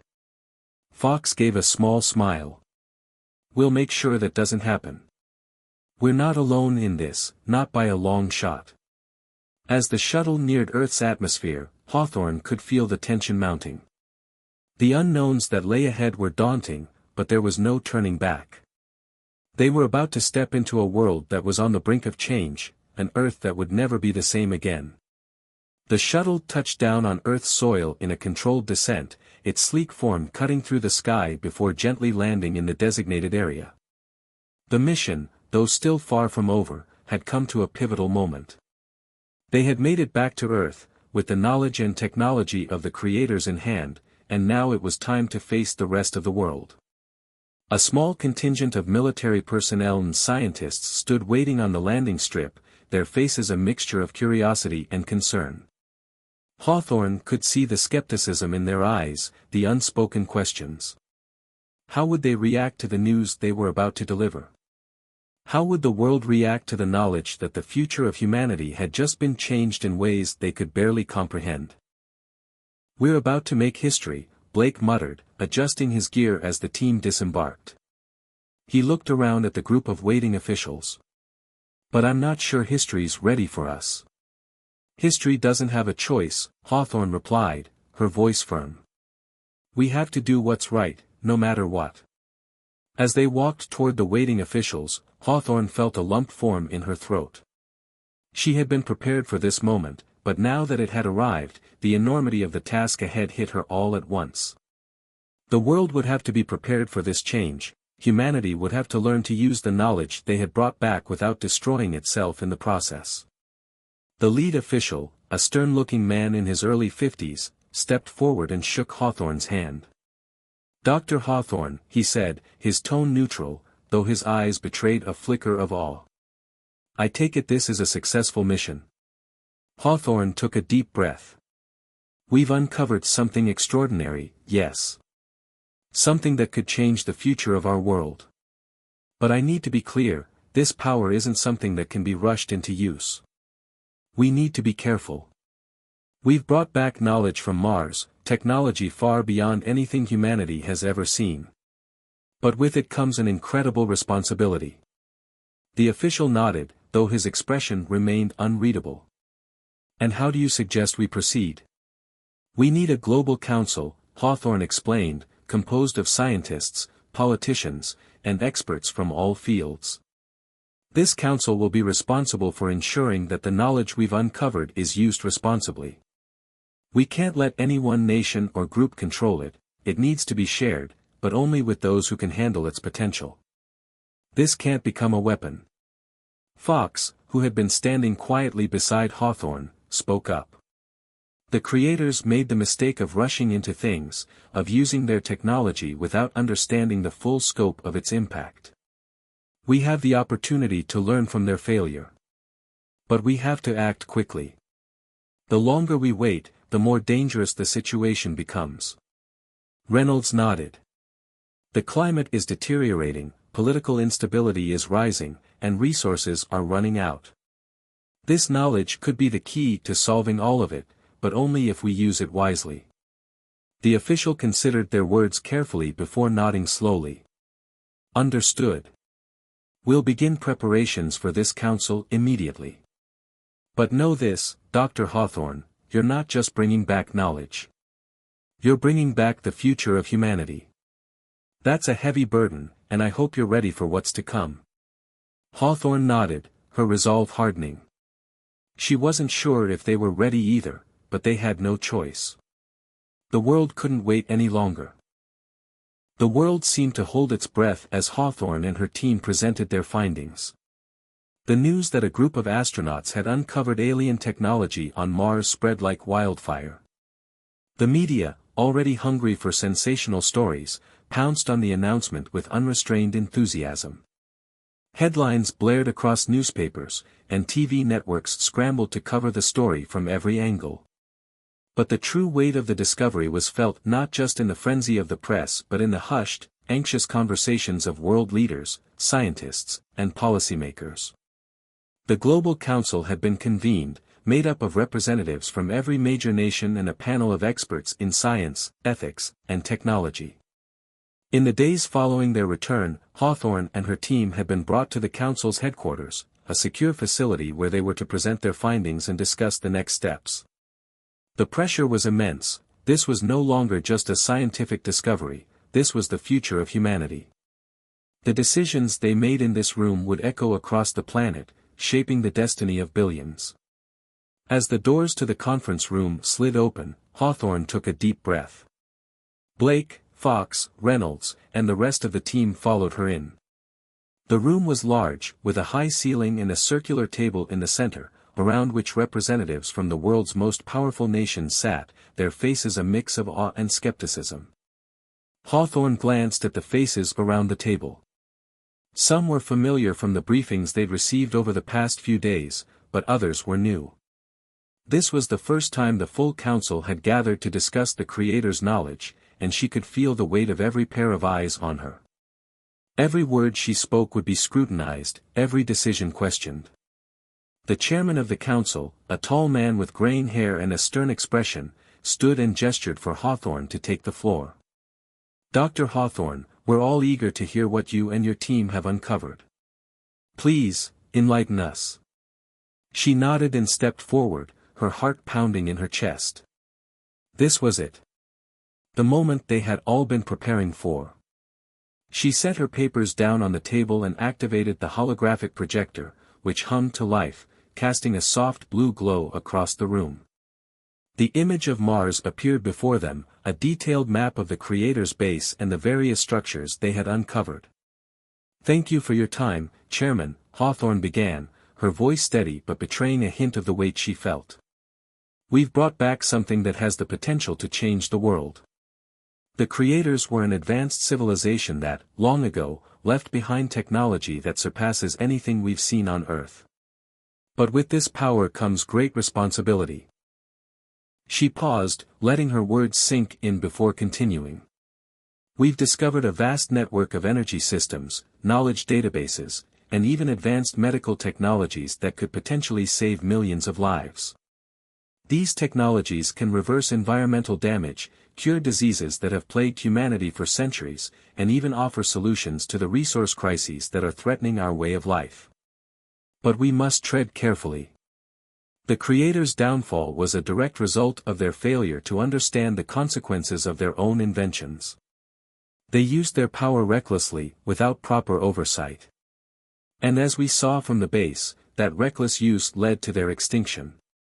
The room fell silent. The representatives exchanged glances, some nodding, others furrowing their brows in disbelief. The chairman cleared his throat before speaking. Dr. Hawthorne, you're telling us that we have access to technology that could solve every problem facing humanity right now? Climate change, disease, war, poverty. And yet, you're saying we must be cautious. Hawthorne nodded. Yes. Because if we rush into this without proper safeguards, if we give in to the temptation to use this power for immediate gain, we risk repeating the mistakes of the Creators. The stakes are too high. We have to be smarter than they were. Blake stepped forward, adding his voice to the discussion. What we're asking for is time. Time to study the technology, time to develop protocols for its use. We're not suggesting that we sit on this knowledge indefinitely, but we need to approach it with caution. This is a matter of survival, not just of convenience. A representative from the European Union, a middle-aged woman with sharp eyes, leaned forward. I understand the gravity of your words, Dr. Hawthorne, but what you're asking is for us to delay access to potentially world-changing technologies. The world is suffering right now. Resources are scarce, and we're on the verge of environmental collapse. How can we justify holding back when this could be our salvation? Hawthorne met her gaze evenly. I'm not suggesting we hold back forever. What I'm asking is that we ensure humanity has the wisdom to handle this power. If we give this technology to the wrong people, or if we use it for the wrong reasons, it could destroy us. Fox, who had been quietly observing the discussion, spoke up.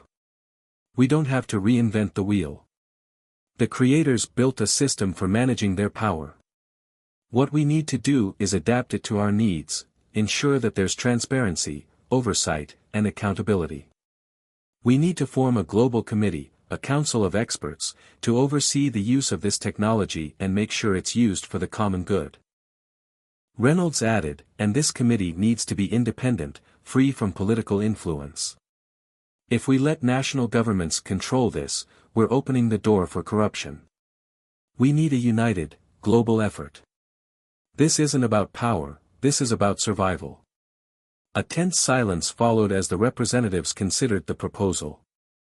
The chairman spoke again, his voice measured but firm. You're asking us to trust you, and your team, with the future of humanity. You're asking us to trust that the knowledge you've brought back will be used for the greater good, not for personal gain or political power. That's a lot to ask, Dr. Hawthorne. Hawthorne met his gaze, her heart pounding. I'm asking you to trust that we've learned from the mistakes of others. We know what's at stake. And we're asking for your help to ensure that this knowledge is used wisely. The chairman leaned back in his chair, steepling his fingers. We'll need time to consider this. This isn't a decision we can make lightly. But we'll begin the process of forming this committee and reviewing the technology you've uncovered. As the meeting concluded and the representatives began to file out of the room, Hawthorne's shoulders sagged with exhaustion. It was only the beginning, but the battle had started. She had known this would be difficult, but facing the world's leaders, hearing their doubts, and understanding the magnitude of what they were asking, it was overwhelming. Blake clapped her on the shoulder as they exited the room. You did good, document. But this is just the first step. Now the real fight begins. Hawthorne nodded, her eyes fixed on the horizon. The future was uncertain, but one thing was clear, they had set the wheels in motion. The world was watching, and the choices they made from here on out would determine the fate of humanity. The days following the council's meeting were nothing short of chaotic. News outlets were filled with debates, with pundits from all sides arguing passionately about what should be done with the knowledge Hawthorne and her team had brought back from Mars. While some saw it as humanity's last hope, others feared it could bring about an era of unprecedented destruction. The world's reaction was a reflection of the growing divide between hope and fear, between those who sought progress and those who wanted to tread cautiously. The Global Council convened once again, but this time, the atmosphere was different. The room was charged with tension. The idea of forming an independent global committee to oversee the creator's technology had sparked widespread discussion, but now the question was, who would control it? The power struggle had begun. Hawthorne sat at the head of the table, the weight of the decision pressing heavily on her. The debate had raged for hours. On one side, there were those who believed the technology should be shared immediately, implemented as quickly as possible to save the world from environmental collapse, economic crises, and social unrest. They argued that the world's current trajectory was unsustainable, and the creator's technology could be the salvation humanity had been waiting for. On the other side were the skeptics, those who feared that the technology could be used as a weapon or fall into the wrong hands. They worried about the potential for exploitation and corruption. What if a rogue nation or a powerful corporation seized control of the technology and used it for their own gain? What if the promises of salvation were nothing more than a facade for a new era of inequality and oppression? As the arguments grew louder, Hawthorne raised her hand, signaling for silence. The room grew quiet, all eyes turning toward her. Enough, she said, her voice steady but firm. We're not here to argue about what could happen. We're here to decide what will happen. This isn't just about who controls the technology, it's about ensuring that the technology is used for the benefit of all, not just a few. We have a unique opportunity here, but it's fragile. If we let greed and power take the lead, we risk everything. The chairman of the council, a tall, gaunt man named Darrell Williamson, nodded gravely. Dr. Hawthorne is correct. We've seen what unchecked power can do. The creators made that mistake. But we cannot afford to wait forever. Time is not on our side.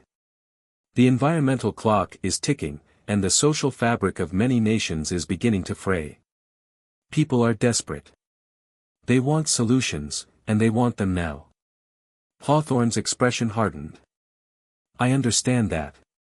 But desperation is a dangerous motivator. It leads to hasty decisions, and hasty decisions lead to disaster. This power cannot be rushed into use.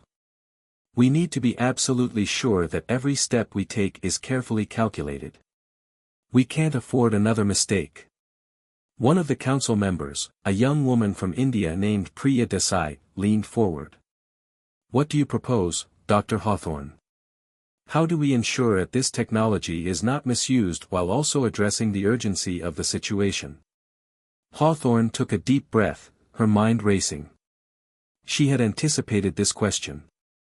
I propose that we form a global oversight committee, not one controlled by any nation or corporation, but one that is representative of the entire world. This committee will consist of experts in fields like energy, climate science, ethics, and law.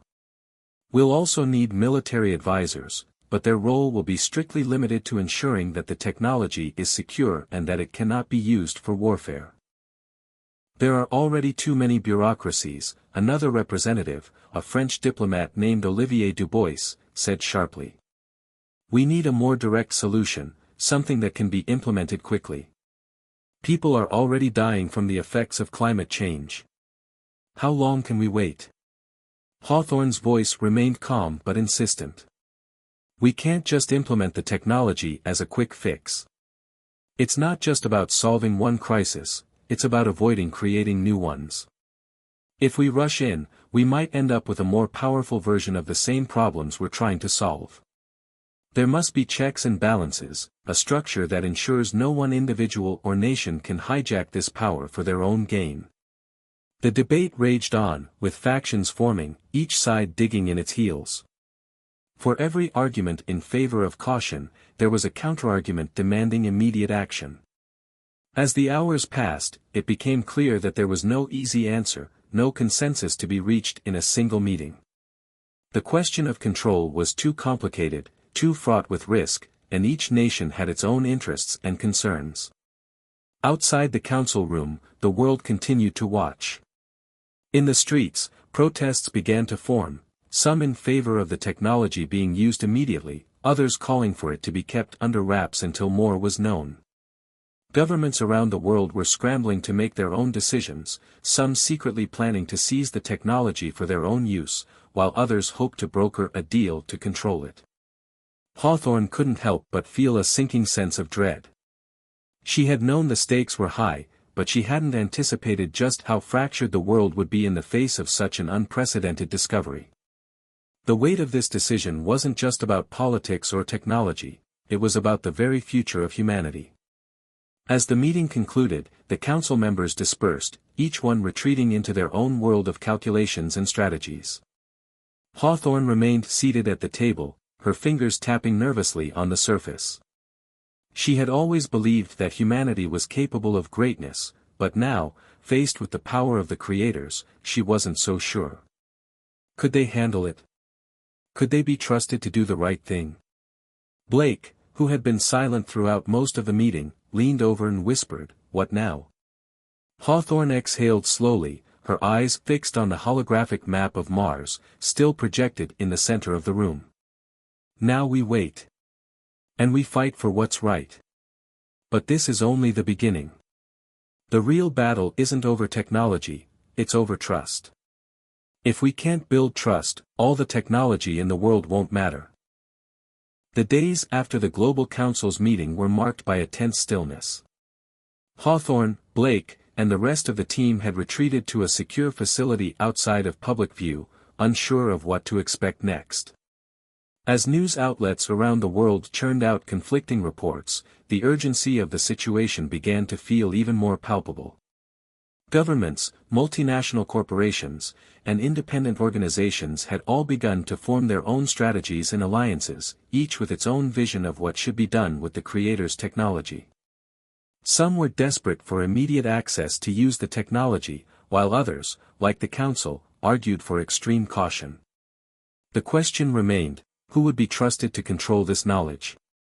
Hawthorne couldn't shake the feeling of dread that gnawed at her gut. Despite all the assurances and the diplomatic pleasantries, she knew the truth: the world wasn't ready for the power they had discovered. The creator's downfall had been caused by an overconfidence in their abilities, by a hubris that led to their undoing. Humanity seemed poised to repeat the same mistakes, only on a much larger scale. One morning, as Hawthorne was reviewing more data on the technology they had brought back, she received an encrypted message. It was from Darrell Williamson, the chairman of the Global Council. She opened it, her fingers trembling slightly. The message was brief but to the point. Dr. Hawthorne, a final decision has been made. The time has come for the world to choose its path. A new global summit has been called. You and your team are required to attend. The future of humanity depends on the outcome. Hawthorne stared at the message for a long time. The gravity of the situation was inescapable. This summit would determine everything: who would have access to the technology, and under what conditions. There could be no turning back after this. As Blake entered the room, he saw her face and immediately knew something was wrong. What's going on? She turned the screen toward him, showing the message. It's the summit. The world has made its decision. The fate of the technology will be decided there. Blake exhaled slowly, rubbing his chin thoughtfully. You're not sure what's going to happen, are you? Hawthorne shook her head. No. The world is fractured. Some nations are pushing for immediate use of the technology, others want to hoard it. And then there are those who are terrified of what it could mean for them, for their power. It's a game of politics now, Blake. And we have no idea who's playing for what. Well, Blake said with a grim smile, we've always been in the middle of a storm. What's one more, right? Hawthorne offered a weak smile, appreciating Blake's attempt to ease the tension. But the truth was, this wasn't just another storm, it was a turning point. They could change the course of history, or they could condemn humanity to an uncertain future. As the day of the summit approached, the team prepared for the worst. They were no longer just scientists and explorers, they had become global ambassadors for the technology they had uncovered. The weight of the world was on their shoulders. The summit was held in a secure, undisclosed location, a place that was meant to ensure the safety of the decision-makers, but also to isolate them from the chaos brewing outside. World leaders, scientists, and influential figures from every corner of the globe gathered in a room designed for secrecy and authority. The air was thick with anticipation. The stakes were clearer than ever. Hawthorne and her team took their seats at the head of the room, their eyes scanning the faces around the table. Some were familiar, representatives from countries that had supported their work, others were new, government officials from nations with vested interests in the technology. But as the proceedings began, it was clear that the debate had grown even more polarized. Williamson called the meeting to order. Ladies and gentlemen, we are here today to finalize the decision regarding the creator's technology. This is the moment when the world decides how to use, or not use, the knowledge we have gained. The consequences of this decision will reverberate for generations to come. Hawthorne stood and spoke, her voice calm but unwavering. What we've discovered on Mars is nothing short of revolutionary. It holds the potential to change everything we know about energy, medicine, and technology. But it also holds the potential for destruction. We must not act out of desperation or greed. We must act with wisdom. A delegate from Russia, a man named Sergei Kovalenko, interrupted. You're asking us to wait, to delay the benefits that could solve our problems right now. The planet is on the brink. People are dying because of resource shortages, climate change, and disease. How can you tell us to hold back? The technology is there, why not use it? Hawthorne met his gaze, her voice firm. Because rushing in could cost us everything. The creators didn't learn their lesson. Their society collapsed because they failed to understand the consequences of their actions. We must learn from their mistakes, not repeat them. Kovalenko scoffed. That's a naive ideal, Dr. Hawthorne. You can't afford to wait. The world needs this technology now, not in some distant future when we have time to study it. A murmur of agreement rippled through some of the delegates, and Hawthorne could feel the tension rising. She knew this would be the key moment, the pivotal point where everything would shift. Dr. Hawthorne is right, came the voice of Priya Desai, the Indian representative, who had been quiet until now. We have seen what happens when technology is used recklessly. If we misuse it, if we don't approach it with caution, we risk destroying everything we hold dear. But if we proceed carefully, with global oversight and mutual agreement, we can unlock its potential for good. This is the only way forward. The debate continued, with voices rising and falling as representatives fought for their positions. But amidst the chaos, one thing became clear, the summit was at a standstill. No consensus could be reached. And without consensus, the future of the creators' technology was uncertain. As the day wore on, it became clear that they were no closer to a decision than they had been when the summit began. Tensions were high, but there was no resolution in sight. Hawthorne and her team retreated to their private quarters, each of them feeling the weight of the uncertainty pressing down on them. Do you think we'll make it?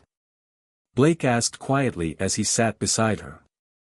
Hawthorne looked out the window, her gaze distant. I don't know.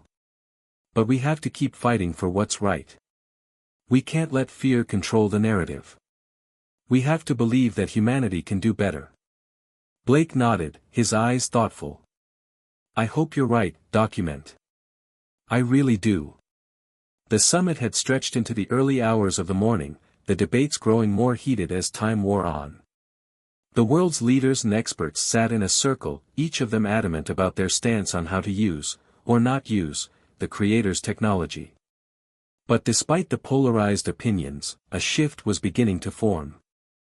Hawthorne could feel it in the air, a kind of collective weariness, the dawning realization that they were running out of time. She glanced around the room. Some of the faces were familiar, people who had supported her team from the beginning, but there were others, representatives from governments and organizations she didn't trust. It was clear that this final decision wouldn't be made based on ideals or ethics, it was about power. And in this room, power was something everyone wanted. Hawthorne stood up, her hands resting on the table in front of her. The room fell silent, all eyes on her. She knew the stakes were higher now than they had ever been. If we don't make the right decision here, everything will unravel, Hawthorne said, her voice calm but carrying the weight of truth. We have a responsibility to not just our nations, but to the entire planet. If we take this technology and misuse it, we risk everything, the environment, society, our very existence. But if we do nothing, if we sit on our hands and wait for a perfect solution, we condemn ourselves to the same fate as the creators. She paused, letting her words sink in. The creators thought they could control it. They thought their technology would make them invincible. But it didn't. They're gone, and we're here to pick up the pieces. The question is, will we learn from their mistakes, or will we make the same ones? A representative from China, Zhang Wei, spoke up, his voice tight with impatience. Dr. Hawthorne, we understand your concerns, but you underestimate the urgency of the situation. The world is on the brink of collapse. Climate change is accelerating, economic systems are faltering, and people are desperate. If we don't act now, there may be no world left to save. Hawthorne met his gaze, her expression firm. I understand the urgency. But acting in desperation is what led to the downfall of the creators. We cannot repeat their mistakes. There was a long silence. Then, a new voice, a delegate from Brazil, Maria Alvarez, spoke. I agree with Dr. Hawthorne. We need to move forward, but carefully. This technology has the potential to save lives, but it also has the potential to destroy us. We must create a system of global governance, something that ensures no one nation or corporation can dominate it. We need checks and balances. And we need transparency. Without that, we're doomed to repeat history. The room was divided. There were murmurs of agreement, but also sharp disagreements. As the hours passed, it became clear that no single proposal would win. Every attempt at compromise fell apart. The room was growing more tense by the second. A sense of impending disaster hung in the air. Then, out of the chaos, came a voice that silenced the room. I agree with Dr. Hawthorne. It was Darrell Williamson, the chairman of the council. His voice carried an authority that no one in the room could ignore. And I believe it's time to make a decision. Hawthorne looked at him, surprised. Williamson had been on the fence until now, wavering between pushing for quick action and advocating for caution. But now, there was something different in his demeanor, something that made Hawthorne realize the gravity of what was about to happen. Williamson continued, the creators left us with a gift. But they also left us with a warning. They believed they could control this technology, but they were wrong. They underestimated what it could do, and now it's our turn to decide what kind of future we want. But we don't have the luxury of endless debate. We're standing on the precipice.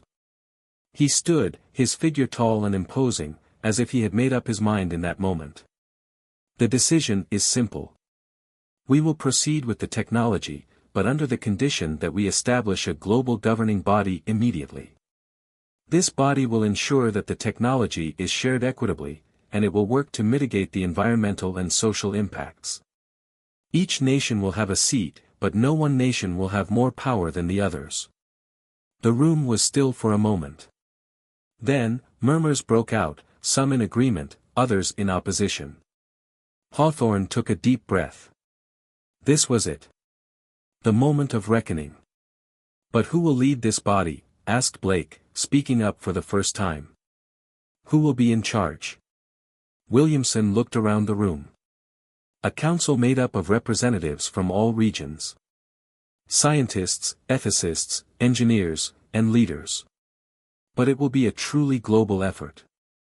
We cannot afford to have any one person, or any one country, dictate the terms. It will be a council of equals. It was a bold proposal. But it was also one that, for better or worse, would have to be trusted. Hawthorne's mind raced. This was the opportunity she had been fighting for, the chance to create a balanced system where the technology could be used for the benefit of all. But she knew there were still enormous risks. Even the best intentions could go awry. I agree with this, she said finally, her voice steady but full of resolve. But the work doesn't end here. We must remain vigilant, always. We have seen what happens when power goes unchecked. We cannot let that happen again. This technology must serve humanity, not control it. The room fell into a heavy silence, the weight of her words settling over everyone. No one spoke for several moments. Finally, Williamson nodded. We're agreed, then, he said. We will move forward, but with caution. The technology will be used, but under strict oversight. We will learn from the creator's mistakes, and we will ensure that the future we build is one that benefits everyone. As the meeting concluded and the representatives began to leave, Hawthorne felt a mixture of relief and trepidation. They had made a decision, but the true challenge had only just begun. It wasn't just about managing the technology, it was about managing the world itself. The future was uncertain, and the stakes had never been higher. As Hawthorne and her team left the summit, the world outside was already changing. News outlets would soon report on the decision, and the global community would begin to implement the new regulations. Some would embrace it, while others would resist. But no matter what happened, the world had taken its first step into a new era, one that held both incredible promise and immense peril. The reckoning had arrived. And the world would never be the same again. Hit subscribe and leave a comment with where you're watching from. This story might just spark a new beginning. What's one thing that always pushes you forward, even when things get tough?